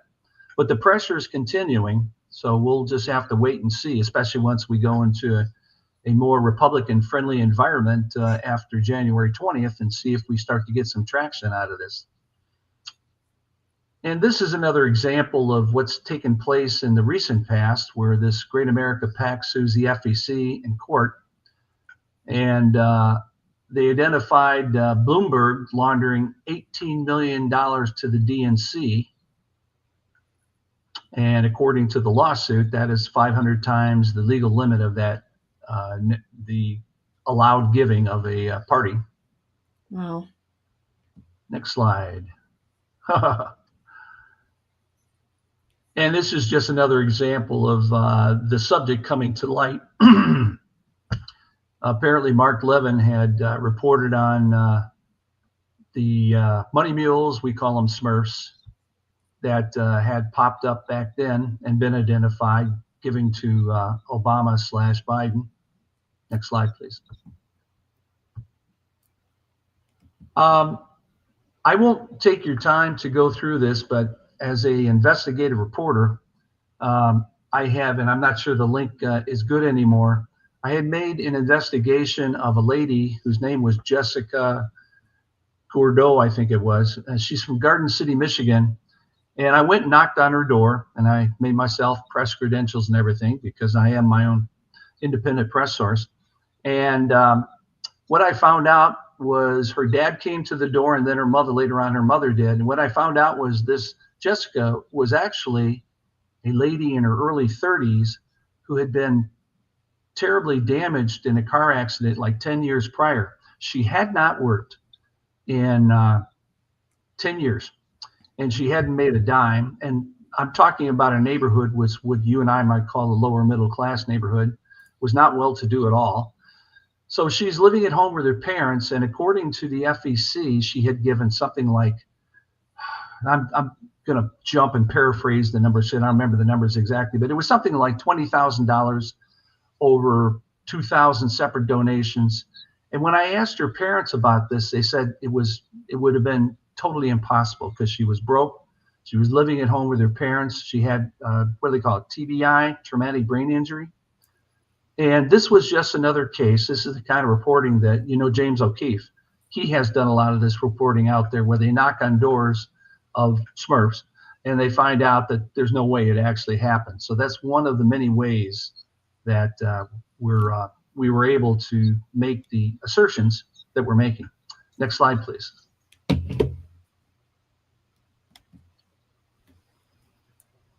We covered this already.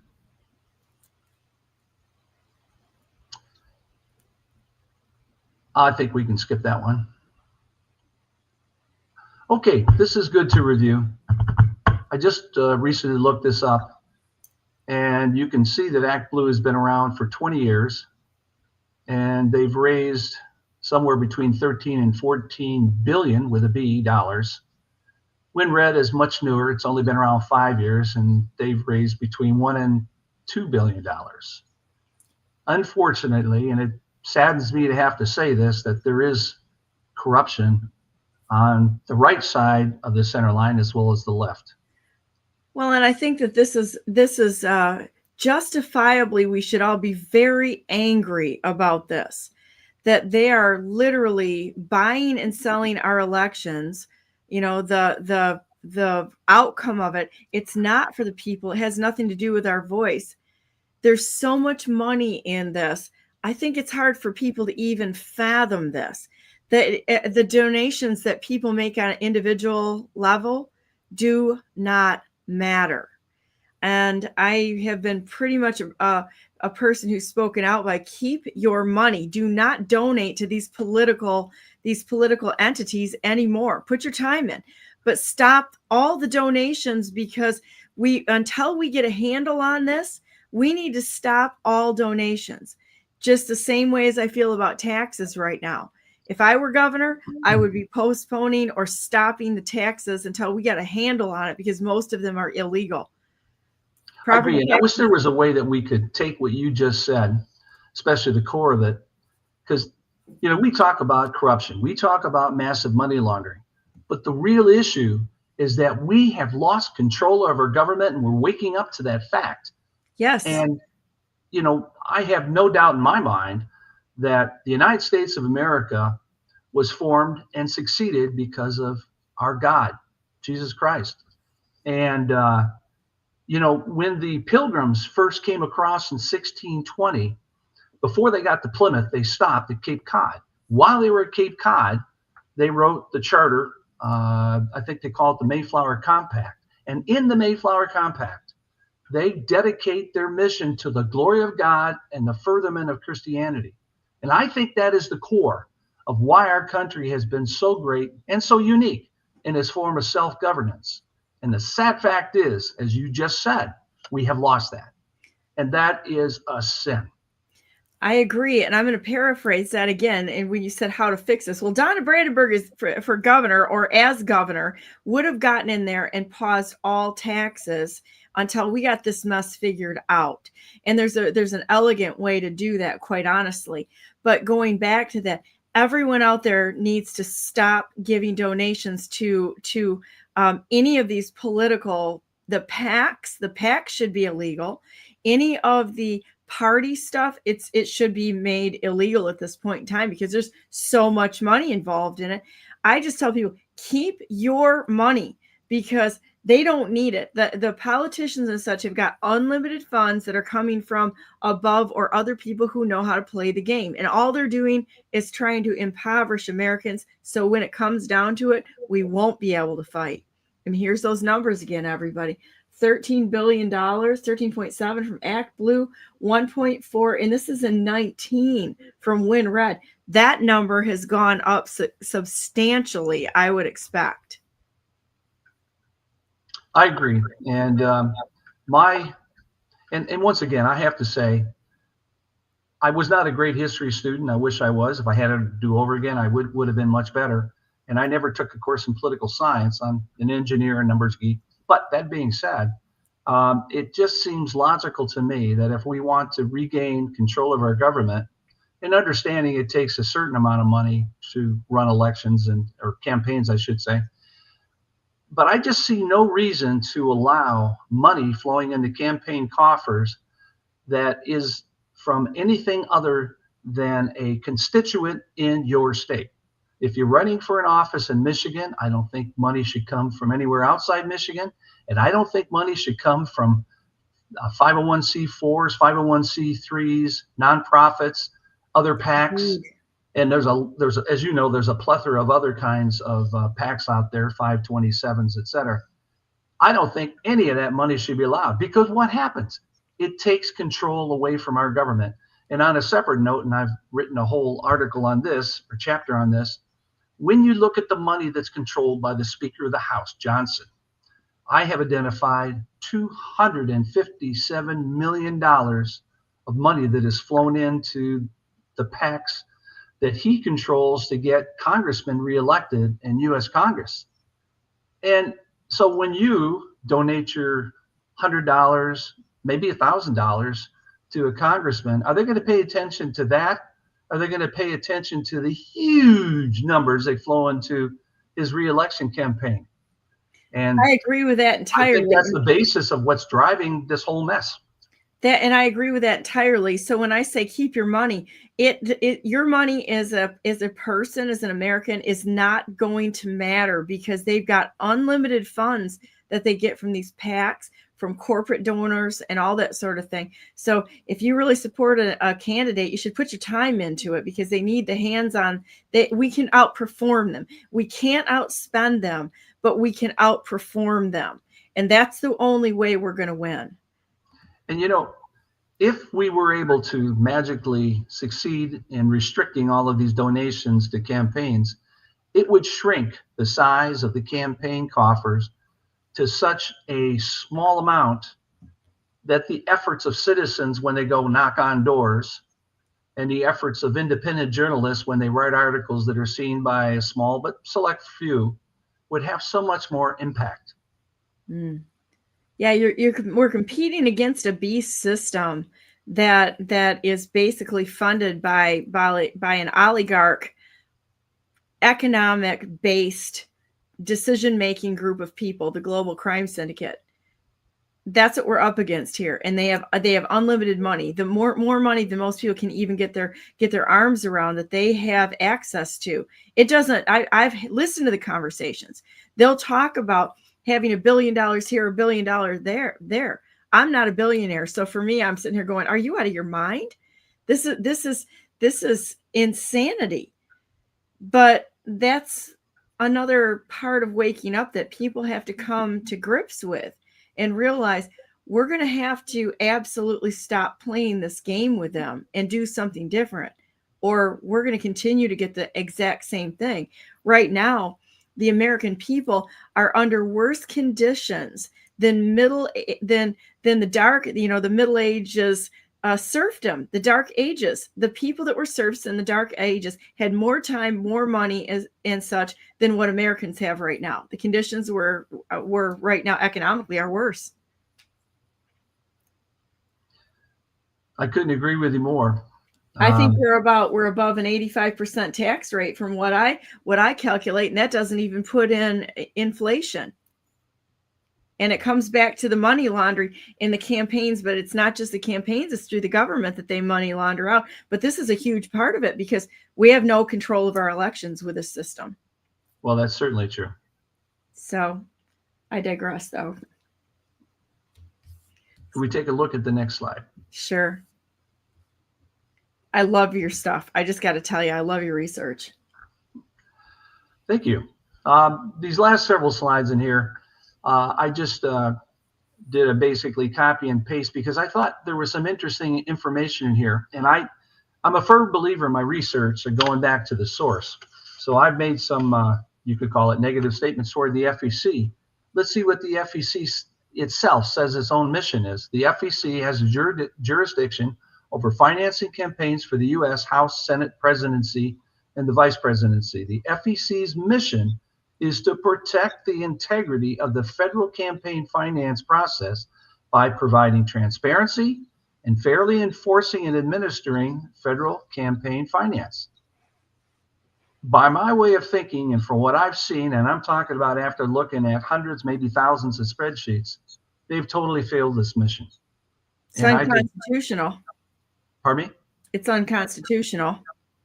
Would you elaborate? The government is not supposed to be involved in elections if the elections come from we the people. And the fact that they've got their finger in this at all should be absolutely struck from the record, abolished, and they should be put out of business immediately under Norton versus Shelby County, as well as the Chevron decision basically guts their power. But constitutionally, the government is not supposed to be involved in elections. It's supposed to be elections are supposed to be conducted by we the people. So any part of this they regulate is unconstitutional. It's a usurpation. Well, doesn't it? I think you and I have a bit of a disagreement at this point, but what you and I just said about regulating or limiting, maybe that's the word, limiting the amount of money that can go into campaign coffers, but more importantly, limiting where it can come from. How do you do that without monitoring and checking and violating if that's the case? Well, clearly we've got a problem here. So I suppose that the Constitution is, requires or is based on a moral people and or moral processes. So at this point in time, we've got a problem here, but in its purest form, it's unconstitutional. Well, I see your point, but I'm not sure how we succeed in obtaining a integrity. Yeah, well, it's a bigger question, but that's just an off to the side discussion, I suppose. But I understand where you're saying with this too, and it's a good discussion to have because we do have such a flaw of integrity by all sides right now. So anyhow. Next slide, please. So you're a fan of the FEC being able to monitor this then? Well, I'm saying that they say their mission is to monitor it and to police it and protect the integrity of it, and they're not doing it. So that's what we're saying here. Agreed there. Okay. Now, this is what I'm going to call good news. Okay. And these are what, about 5 examples where interest is increasing and people are starting to demand answers. The first one says Virginia Attorney General Jason Myers demands answers about suspicious donor activity on ActBlue. Mary Block alleges that ActBlue donations qualify as racketeering activity under Wisconsin law. Senator Ron Johnson, I really like that guy. He's from Wisconsin. Says the Federal Election Commission appears to be oblivious to questionable campaign finance practices by ActBlue. Texas AG Ken Plaxton, we've all heard of him. He's demanding a DOJ investigation into ActBlue's dark money machine. And House Republicans have just recently, I guess it was last month, have subpoenaed the Democrat Party fundraising portal ActBlue over allegations of illegally funneling foreign money to campaigns. And I just saw something in addition to this, which was like in the last few days, but it's the same general aspect where people are waking up and they're demanding that investigations happen. And I know it's contrary to what recent history is, but I think heads need to roll. I do too. We need accountability more than anything. I do too, and I think it's huge. And anyone who hijacks our election, I mean, it's not just election interference. It's not just election fraud or anything like that. This is treason. This is a matter of national security when we don't have free and fair elections, and that goes down to starting at the top and goes all the way through the process. In my opinion, the whole thing is kind of a dumpster fire. I touched on one of these, I believe. I just had a conversation a few days ago with former Congressman Kerry Benevolio, and there were a couple of things we talked about which I did not ask permission to talk about, and I won't talk about it. But these are two things that he gave me permission to quote him on. And the first one was that after he went to Congress, he learned about the massive money laundering that we're seeing in ActBlue through the FEC. And this other one is interesting, and I think it's very relevant, because when we talk about massive money laundering, one of the first questions that has to pop up is, well, if it's not coming from the money mules or the smurfs, where's it coming from? And I think that we all suspect that this is true, but he verified it, at least from a verbal, yeah, that's true standpoint. And that is, when we give money to foreign countries, somewhere in the vicinity of 10 to 20% of that money is funneled back to campaign coffers here for domestic campaign funding in the United States.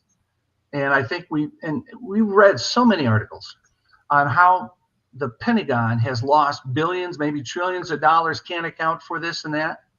I think this is all part of it.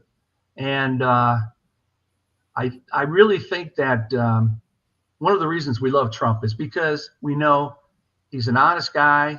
We may not agree with everything he says or every policy he has, but he's not compromised. He's one of the few people in DC, per se, that is not compromised. And he's promised to go after the deep state. Now, admittedly, when JFK made a similar statement, within 2 weeks, he was dead. And we're all praying that that doesn't happen to Trump.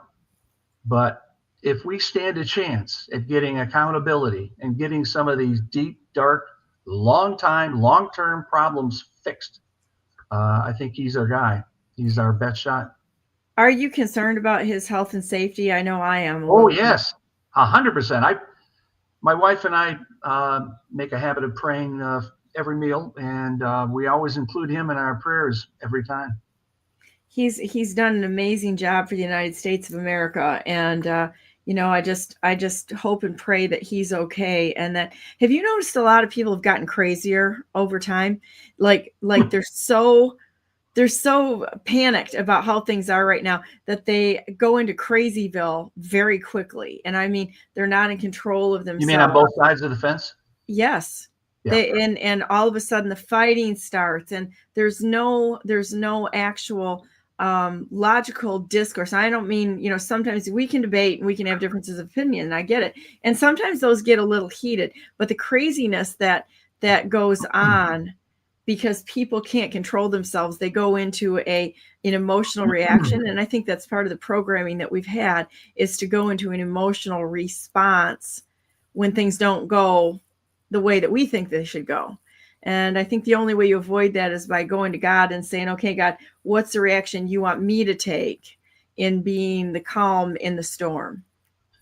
I agree with your general statements, and I would say that one of the solutions is that those of us that are truly Christians need to do what we're supposed to do, which is trust in God. And it's not an on or off. It's not a binary choice. I think it's a gradual transition. At least it is with me. And I think I'm slowly, and here I am, 74 years old. I think I'm slowly getting better at that. And when I find myself starting to get worked up, anxious, angry, I always try and push myself back to trusting in God, and it calms me down. That's good. Yeah. So sometimes that's a really good way to go, is to be that calm in the storm. And then there's sometimes that you go all cowgirl on them and get your boots on and start, kicking the crap out of everything out there, and let's go. So, all right, let's take a look at the next one here. This is a further, I should say, expanding of one of the previous charts we've seen. But I would submit that in a general way, this is proof, or at least an indicator of proof, that the money laundering that has taken place through the FEC and through Act Blue has really ramped up since 2016. And I'm not sure if I have it in front of us here, or maybe it might be the next one. If you look and see, and let's just look at some of the numbers based on the graphs. In 2008, 2012, 2016, the Democrat campaign spending was pretty close to $2 billion. I think it ramps up to $2.3 billion in 2016. All of a sudden, it ramps up to more than $8 billion in 2020. And I've seen other charts that indicate that the kind of spending that took place in 2020 also took place in 2024. So it would be logical to ask yourself, what is it that tremendously increased the campaign spending for the Democrats between 2008 through 2016 versus 2020 and 2024? Well, and I would submit that the type of mass money laundering that we have observed is there. In fact, it's on both sides, though. I mean, you can look at the uptick on both sides, which should be really concerning. And I want everybody to think about this. Can you imagine if we did not have that kind of money put into this industry of psychopaths that are out for themselves to find a way to make money off donations and money laundering and such, how much we could do for the average everyday person? It would be incredible. You stop the laundering to Ukraine and all this stuff. Yeah, the standard of living in the United States of America would be the gold standard. I'm fast forwarding through our slides here because there's something that I think will help prove our point. Okay. If you could fast forward through several slides, there's one that says Michigan elected officials suspected of receiving illegally laundered money at the top, and then it's kind of a chart. There's donations. Keep going. Next one, I think. Okay. This is part, for those of us that are good with pattern recognition, I think this is going to go a long ways toward helping explain what I see, and what I'm saying is some degree of proof of the money laundering we're seeing.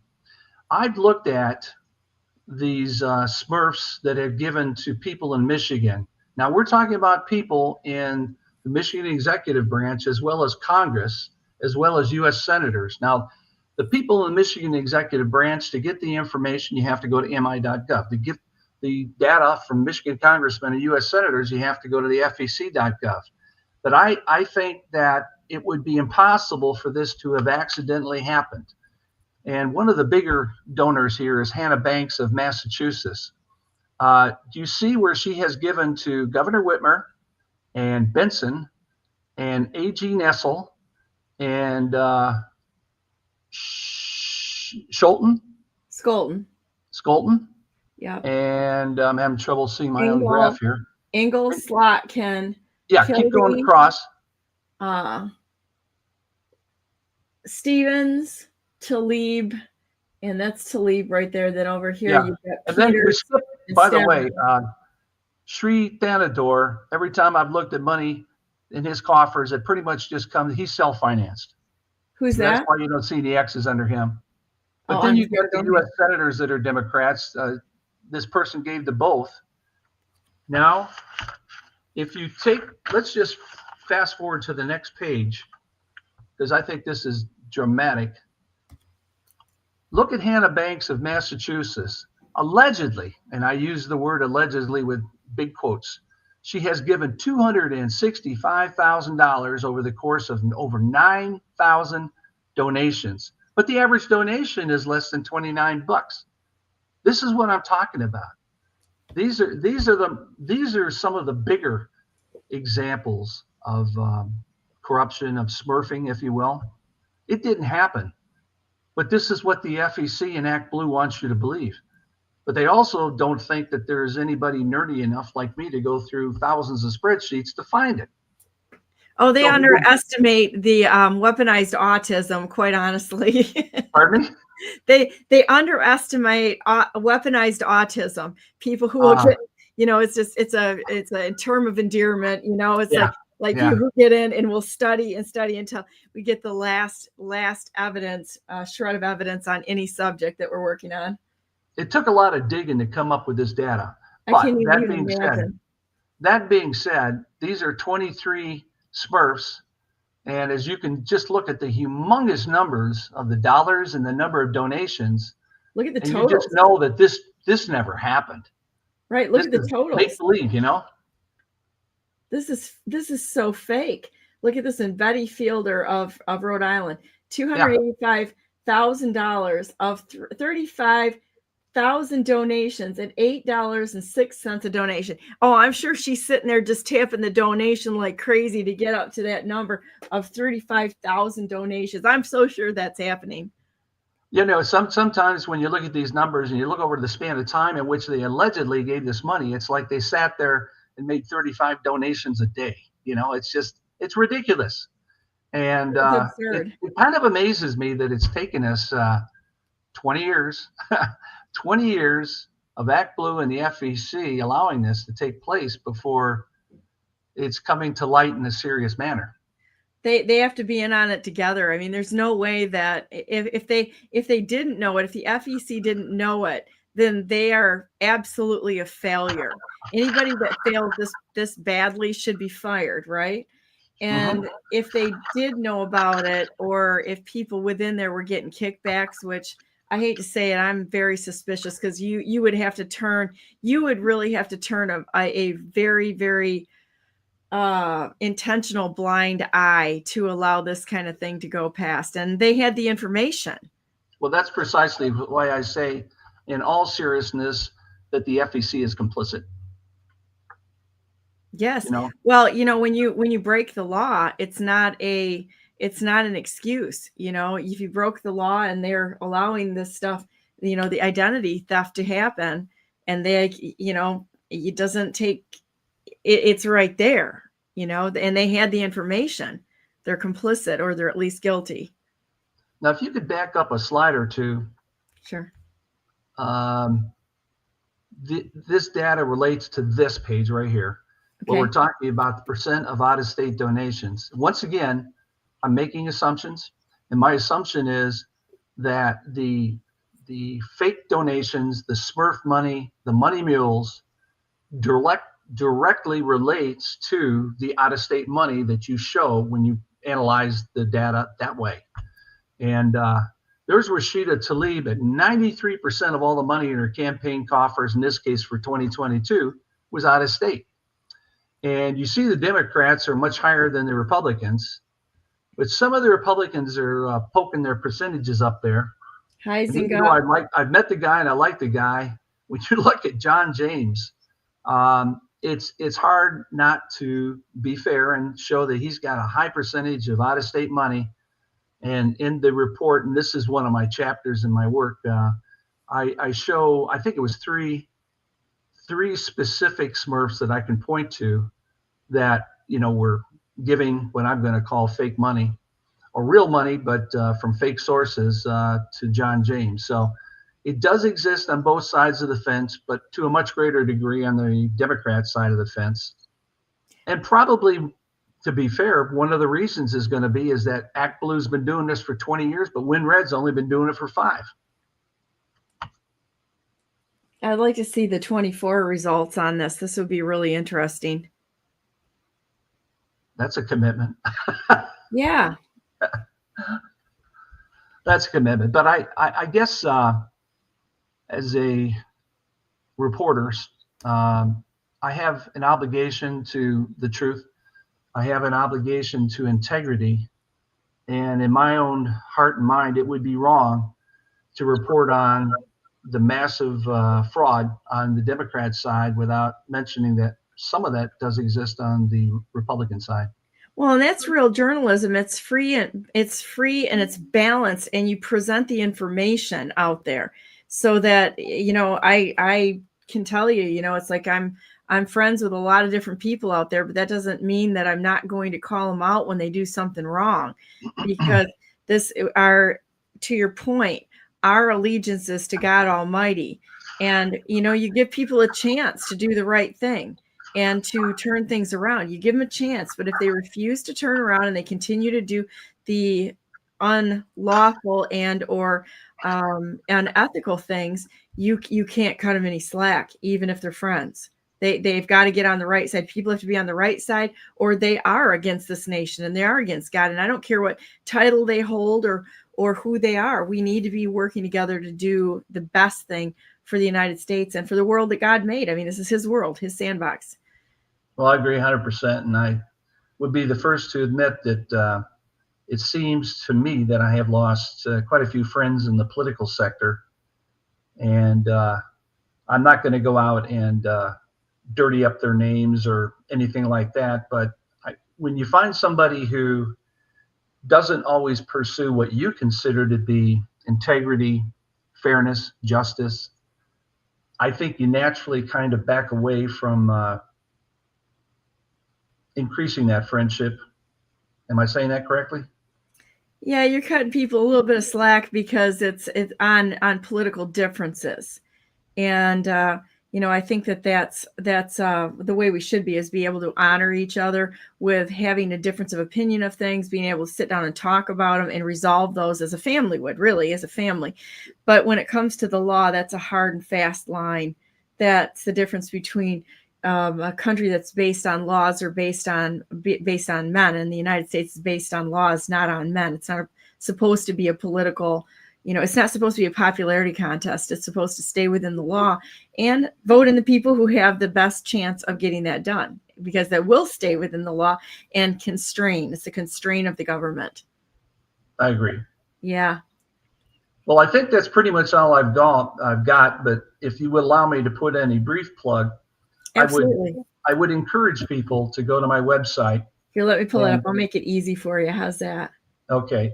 I would encourage people to go to my website because I have, as I think I previously indicated, I've composed and researched something on the vicinity of 747 pages and 113 chapters.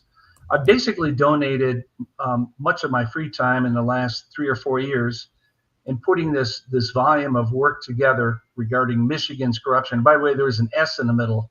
It's Michigan's, plural, corruption.com. So it's pretty simple. MichiganCorruption.com. And I would encourage you to visit it. And you can click on each chapter individually, or you can download the whole work as a unit. And I think if you were to download everything, I think it's something like 75 megabytes. So better have somewhere to store it. Well, and I want to show everybody what you've actually done here, because this is just crazy how much work you've done, Bob. I mean, and just amazing. And I mean, crazy in an amazing way, really is. So these are the chapters in here. There is so much in here. You've got people called out in here, which I think that we should call people out for when things are not exactly right. And, we've got Uniparty, we've got campaign finance, we've got the, Parfait family? Parfait, yeah. Parfait or Parfait? Is it Parfait? Okay. Uniparty, you're pretty balanced because you go after the uniparty and wonder why your state reps and senators never listen to you. The game is rigged, lack of transparency, where to report fraud in Michigan and to the FBI, possible quid pro quo in Rich's Schlastek by $35 million. There is, people are being called out here. Jocelyn Benson rewrites election law to impede transparency and enable fraud. I found several of those when I was reading the MCL, as well as there's other places I found more. How Michigan SOS Jocelyn Benson is aiding in the election fraud. We talked a little bit about Gilbert and Ross and the connections. Gilbert and Ross are tied in with Ron Weiser, and we've seen those connections, and they're all tied in with Jocelyn Benson. When you see there was like 2 $5 million donations that I believe that went through Wayne State University, and magically that property that was supposed to go to Ron Weiser all of a sudden became the property that they're going to put the World Economic Forum headquarters on. It's pretty damning when you see that flow. And Ron Weiser, allegedly Republican, is part of the Atlantic Council. I do not claim in any way, shape, or form to be an expert on this degree of world politics, but when you understand that the World Economic Forum is creating a regional center in Michigan, and specifically Detroit, some of these other things begin to make sense. Yes. Some of these huge donations to the functions of the center in Detroit that we know are basically an extension of the World Economic Forum in Detroit, Michigan. It all begins to make sense, but it is such a huge picture that I don't claim to see the whole thing, but I'm becoming aware of it. I can see those connections because I've been studying those for years with the developers, that when you start looking at the developers, and this is a beef I have with developers in general, is that most of it's funded by foreign money. And so when you watch the townships vote them in, and I had a run-in with Byron Township a few weeks ago, and I said, why is this any different than you are listening to none of the constituents here, but you just rubber stamped it? And this is like a foreign developer. What is this different than doing business with China? You're literally doing, one of the councilmen, Tom Hooker, actually sat there and he shook his head yes when I was articulating this to them, because clearly they did not understand that they in one stroke violated their oath of office and did not protect the interests of the residents. I said, you should make them post a $10 million bond, because there was enough questions that would merit it. If we went in as somebody who is an owner of a pipeline company and did critical infrastructure, we have to post bonds, and they're large bonds. So why they're not requiring the developers to do the same thing is outside of my realm of comprehension, unless somebody's getting a kickback along the way. Because where are the contracts going to? Are they all friends? That's the things that I want to ask. Why is it that they allow them to build and not cover the critical infrastructure, which is going to have to be upgraded, like schools and water and sewer and traffic and the roads, all of this? No, they just take their money and they leave. So those are all of those mechanisms that we have to watch. Same thing with the World Economic Forum coming into the state of Michigan. When you look at where the money trail went on that one, the money trail is very clear.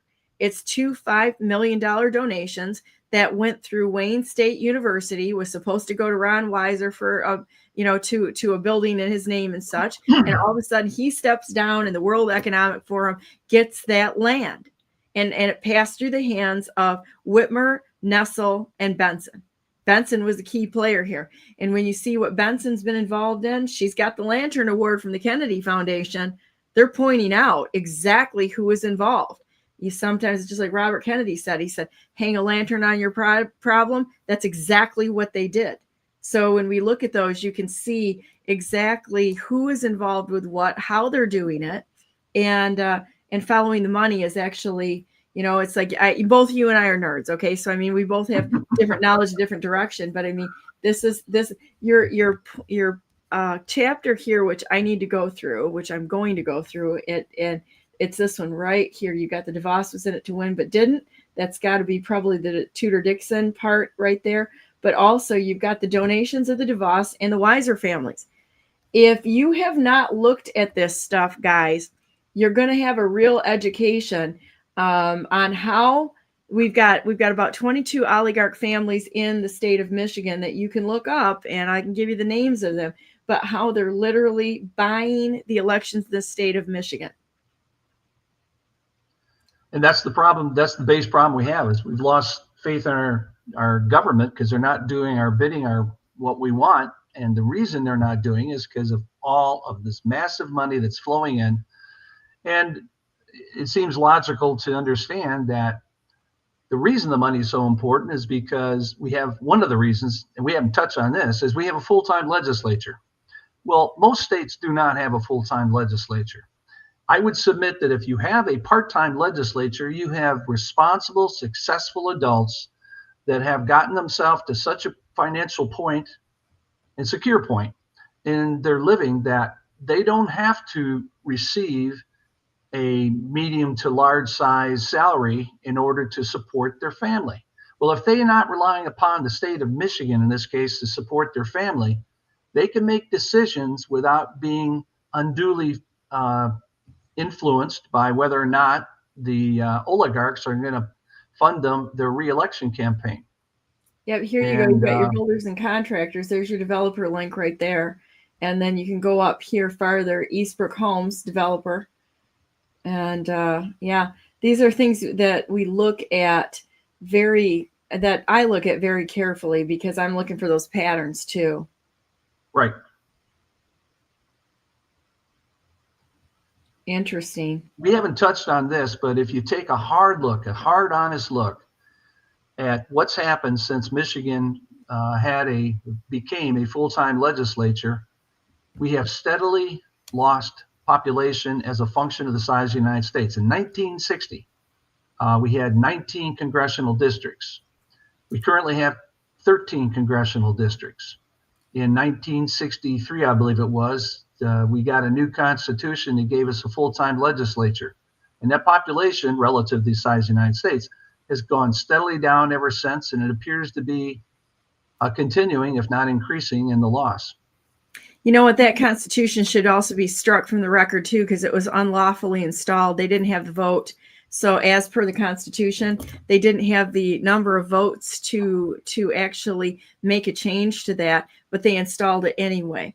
And so that's another one that's going to have to be struck, because when you look at that Constitution, things like that came into play then. So if we were to go to nullification, which is what really needs to happen, and to start nullifying things, you could go right back and nullify it back down to where we get the government cut down to what it was supposed to be, and disable them, would tie their hands with their money laundering that way. Most people don't know that. 1963 is. I'd be the first to admit I'm not a lawyer, and my ability to understand some of these upper level concepts is limited, shall I say. I don't know. I think you got a pretty good handle on it, but it's kind of, I'm helping to always educate everybody that's out there listening to it, because some people don't know that. And so, then you've got nerd researchers like yourself and myself who spend hours and hours going through things so that we can expose the truth. And I always love that. Well, God has been very good to me, and he's granted me a great wife. He gave me a great career. My wife and I are not what you'd call wealthy, but we're doing fine. And I don't have a need to go out and make more money or earn more money or pay more taxes. And I'm just grateful for what I've got. And I believe that in the last several years, I've been called to do this kind of research. And if there's one phrase that I hope you would associate with me, it's shine a light on truth. I love that. Well, I'd like to have you back on again, Bob, and maybe we can pick another subject, because the facts that you put out there and the data, it's like Jonathan Kegel. This is amazing. And I can't even imagine the time that you put into this. It's wonderful. Ask my wife, she'll tell you. Yeah, I'll bet she would. I'll bet she's got all of those hours in her mind that she knows that you put into this. And thank you. What's your wife's name? Christine. Well, thank you to Christine too.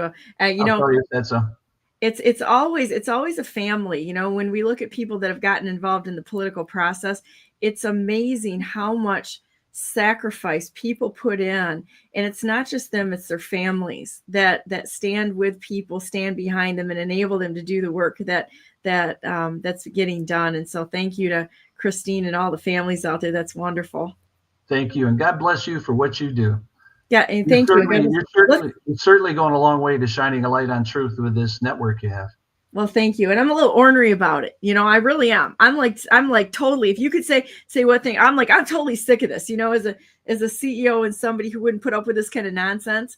I would be the one coming in going, boom, everybody out of the pool type thing. You know, I've used that analogous to what God's going to do when he comes back here and sees the nonsense on the word. God's going to step on this ground and go, everybody out of the pool. It's going to be a bad day, you know, but that's how I feel. It's like, I see all of this stuff and like, kind of like mom, you know, I've got that mom energy. It's like, y'all better start playing nice and do the right thing here, or mama's not going to be real happy, and stuff's going to happen. And whether it's within office or outside of office, that doesn't matter for me. I never wanted the title anyway. I just wanted my country back.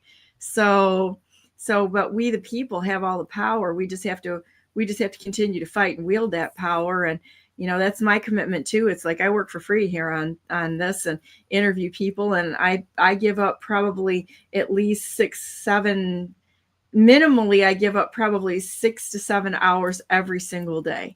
And that doesn't include, that's a lot. That doesn't include researching. That doesn't include talking to people and scheduling people. That's just getting things out there, promoting things. Because it's like, this is Donna Brandenburg, the interviewer, and this is Donna Brandenburg, the assistant, you know? And so, but I'm sure you're the same way. I mean, all of us that are in this fight, I don't know if people understand how much people like you have given to put the time into it, and how much we really need to honor your work by passing this on and getting it in front of people so they know this beast system that we're actually up against right now. What is this beast system? Where can we understand, you know, if we're trying to reverse this, we need to know what it is, the enemy that we're fighting. What is the enemy? Where are they? Who are they? So we can disable them. And I'm not talking, you know, grab your torches and pitchforks. I'm talking in a very legal, tactical way. How do we tie their hands so they can't do any more damage? How do we remove them and remove them permanently from ever? All those questions need to be asked. And it's people like you that provide the data and have been fighting so long to back things up and to continue in the fight. And I just got to say, you know, from the bottom of my heart, thank you for everything you do and that you've done. It's amazing. Well, thank you very much. And if I could just tack on, what we're talking about here is problem solving. And I think that most people would agree. I mean, there's lots of pathways, there's lots of books been written on the subject, but I think everybody might agree that the first 2 steps of problem solving is A, what is admitting you have a problem, and B, defining the problem. I see that as my role. I don't pretend to have all the answers. I'll suggest answers. One of the ones I've suggested is go back to a part-time legislature. But my job really is to show that A, there is a problem, and B, help define what the problem is. I love that. Well, we always end with a prayer. Would you like to pray, or would you like me to? I'd like you to. Okay. Dear Heavenly Father, thank you so very, very much for Bob and for all the wonderful people that have chosen to step forward and tell the truth, such as Sheila and Rob and that who are on today. We ask your blessings upon each and every person, and we're so thankful that you're guiding us and you're leading us every step of the way in this battle that we're in. There's no two ways about it. We are in a battle, but it's your battle. You call us and you equip us and you give us the opportunity to do things which sometimes are difficult, that brings us closer to you, because the goal is we want to be like you. We want to grow to be more like you. And you know the process, you know where we all are, and you know we all have a ways to go to become better. And help us to give each other grace and stand together as one human family as we walk through this process, but also call out those people who are a clear and present threat to the innocent lives who have been destroyed by this terrible, terrible system that we have right now. we ask that you lead us to go back to what worked at the beginning of our country, the pure form of the Constitution, and the ability to uphold everyone's rights, to defend it, the rights given by you. We are thankful for that. We are thankful for everything you gave us, and we know that it's going to just take a little bit of maintenance. So please help everybody as we go through this. Give them peace and calm. Help them to get a hold of their emotions and see how their emotions have been manipulated so that they sometimes don't do the right thing. Help us to stay focused on you in all things. And we're just so thankful for you, for everything you've given us. Thank you for our food. Thank you for our families, our friends, our pets, and all those wonderful gifts that just make our hearts sing and be filled with joy. The most of all is our walk with you, and the fact that you've given us our wonderful Savior, Jesus Christ, your only begotten Son, that whosoever believeth in him will not perish, but have everlasting life. And you gave him to us because you love us enough that you don't ever want to see us alone, but you want to have that relationship with us. And I thank you for that. I thank you for loving us and walking with us and talking with us and showing us the way. Help us to listen to you. Help us not to be on our own path, but be on yours, because it's the greatest honor just to be able to do the things that you ask us to do, and nothing more is asked. We're not looking for another reward. We just want to serve you here on this earth. Thank you for being a great friend to us. We want to be a friend to you. In the name of Jesus Christ, we pray. Amen. Amen. So we're at that part of the show, boys and girls, where ding, ding, ding, ding, go to BrandenburgForGovernor.com, because I'm the best non-conceder that's ever not conceded in the history of the United States of America. And I want to have a discussion with the rightful president of the United States, President Donald J. Trump, about that in cowboy boots. So we're going to do that someday. So tomorrow, let's see, who do I have on tomorrow? You know what? I have the whistleblowers back on. Our feed was attacked on Tuesday. So it's the whistleblowers that have come out to speak out on the cult of Ammon Hillman. And it is shocking. We couldn't get on because the attack was on the channel. And we sat there and we talked afterwards, just openly about this. And there's some things that I, even though I believe in free speech, I will not be able to put out on the internet on what was said or what has been said by this demonic, vile individual. It's all about pedophilia, and it's about grooming people in order to accept that this is normal, to normalize pedophilia. This is going on. At the end of the day, we're all going to have to pull up our big girl and big boy panties and realize what is really behind all of this that we're facing. It is a spiritual war that we are on.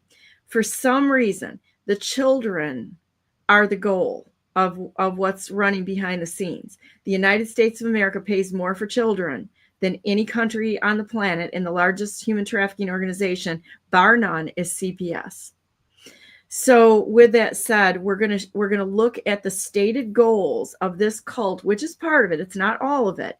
And their normalization. I can put every bit of evidence out there and see what they said. And quite honestly, what they have said against Jesus Christ, our Lord and Savior, is so shocking that I walked away from that conversation absolutely sick to my stomach.